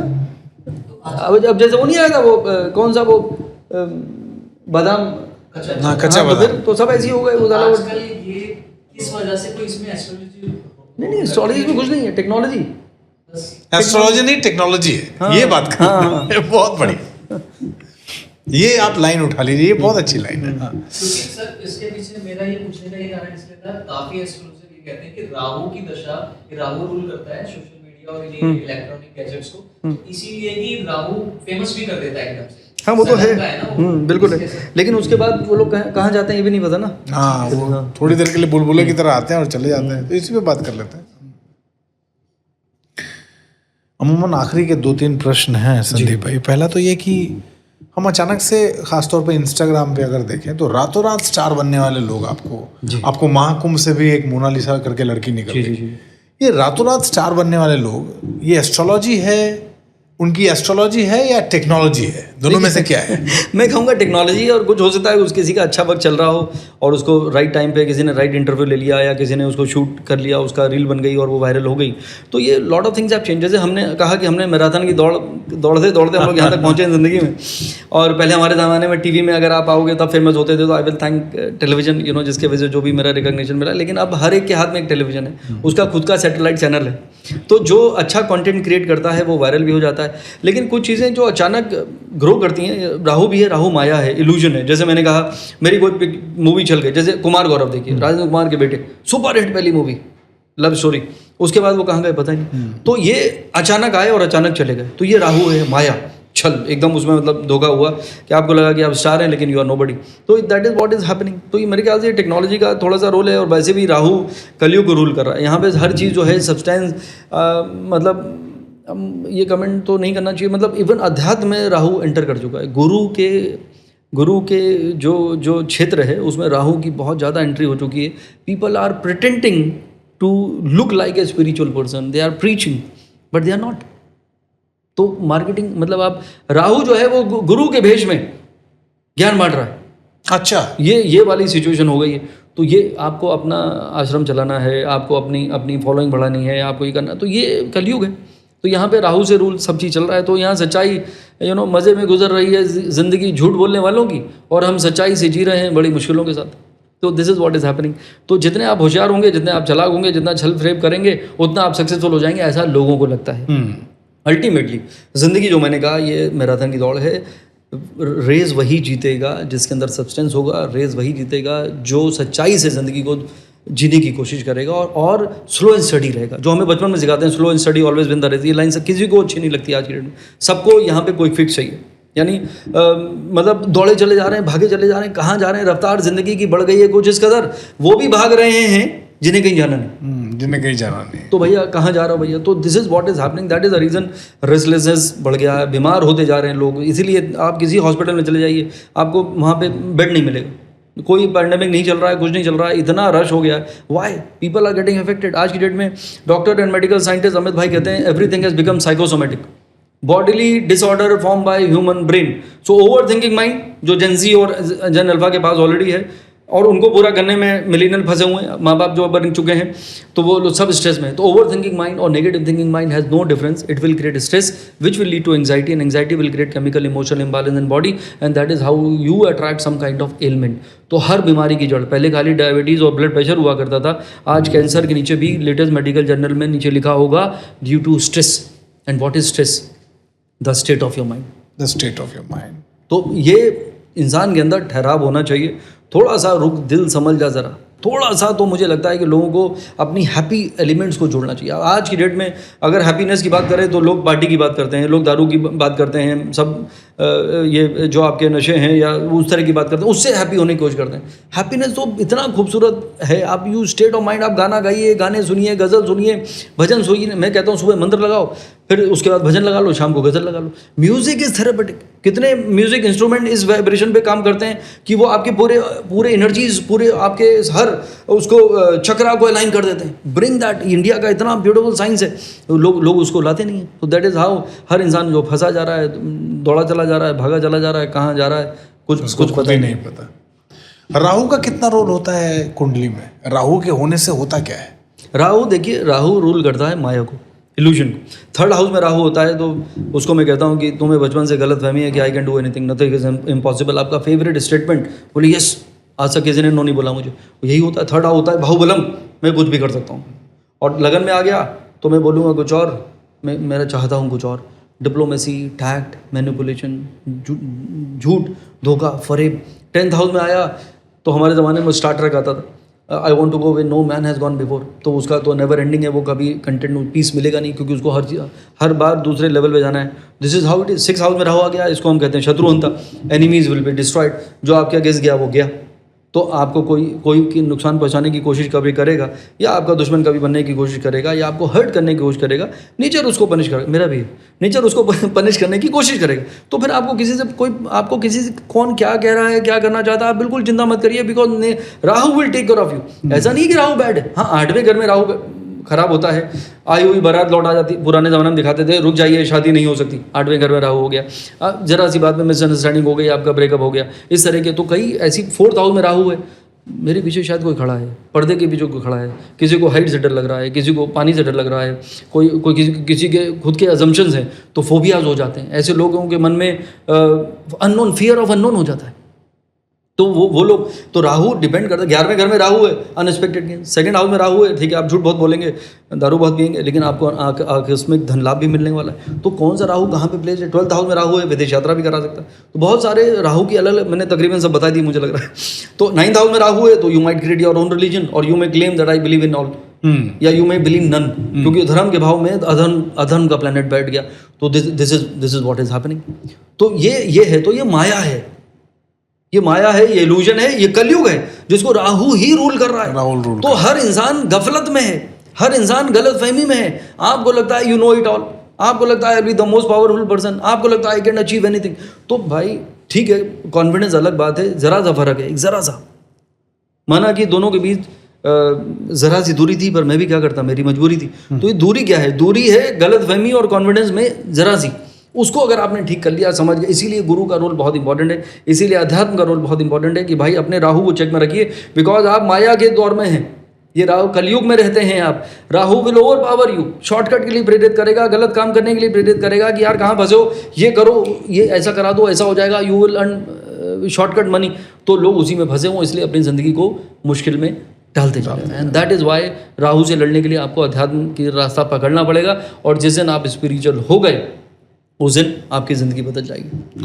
यानी कुल मिला जुला के ये है संदीप भाई कि आप आज के दौर में चाहे कुछ भी कहते हैं ना, कोई इसका कोई उपाय कर लें, कोई प्रयोग कर लें, अगर हैप्पीनेस इनसाइड नहीं है, खुशी अगर आपके अंदर नहीं है, तो आप उपाय करते रह जाइए, कुछ बदलने वाला नहीं है। ये देखिए, इसी पे खत्म करें। 100% स्टेट ऑफ माइंड है, क्योंकि देखिए ख्वाहिशें तो कभी खत्म होंगी नहीं। वैसे तो अब्दुल कलाम साहब ने कहा था कि सपने वो नहीं जो आप सोते हुए देखते हैं, सपने वो हैं जो आपको ना पूरे करने। फिर अब्दुल कलाम साहब क्या था, ये साहब ने कुछ लिखा था इंस्पायर होकर मैंने लिखा था, मजाक में कह रहा हूँ कि ये ख्वाब भी ना जाने किस फिराक में रहते हैं, ये ख्वाब भी ना जाने किस फिराक में रहते हैं, पूरा तो होना चाहते हैं पर सोने भी नहीं देते। तो भैया नींद नहीं आती। वो भी एक दौर था जब सोते थे ख्वाब देखते हुए बचपन में। अब ये वो दौर है जब नींद नहीं आती उन्हीं ख्वाबों की वजह से।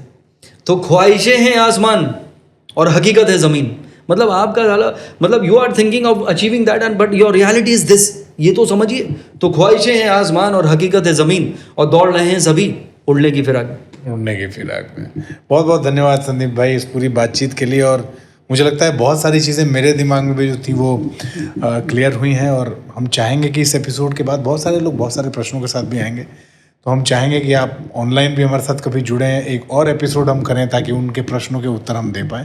बट इस एपिसोड के लिए आपका बहुत बहुत धन्यवाद, इस पूरी बातचीत के लिए आपका बहुत बहुत धन्यवाद। अमित भाई आपका भी बहुत बहुत धन्यवाद। और आपसे जो मैंने कहा कि इतने सालों के बाद मुलाकात हुई, and thanks to the technology and thanks to your podcast and thanks for having me and I really loved your all your questions जो आपने सवाल किए, क्योंकि जवाब मैं क्या दूंगा, जवाब मैं वही दूंगा जो सवाल किए जाएंगे and your questions were really amazing. बहुत बहुत बहुत बहुत धन्यवाद आपका। तो देखिए यहाँ जो मेरा टेक अवे था इस पॉडकास्ट से कि बैक टू बेसिक्स की तरफ आना बहुत आवश्यक है। टेक्नोलॉजी, एस्ट्रोलॉजी, उससे पहले बायोलॉजी और उससे पहले अपना स्टेट ऑफ माइंड की आइडियोलॉजी। तो अभी जो स्टेट ऑफ माइंड जिसमें आप हैं, जो आपके दिल का स्टेट ऑफ माइंड है, उस स्टेट ऑफ माइंड में वापस आइए। हमें खुश रहना सिखाया जाता था, आज खुश रहने के लिए पैसे क्यों दे रहे हैं?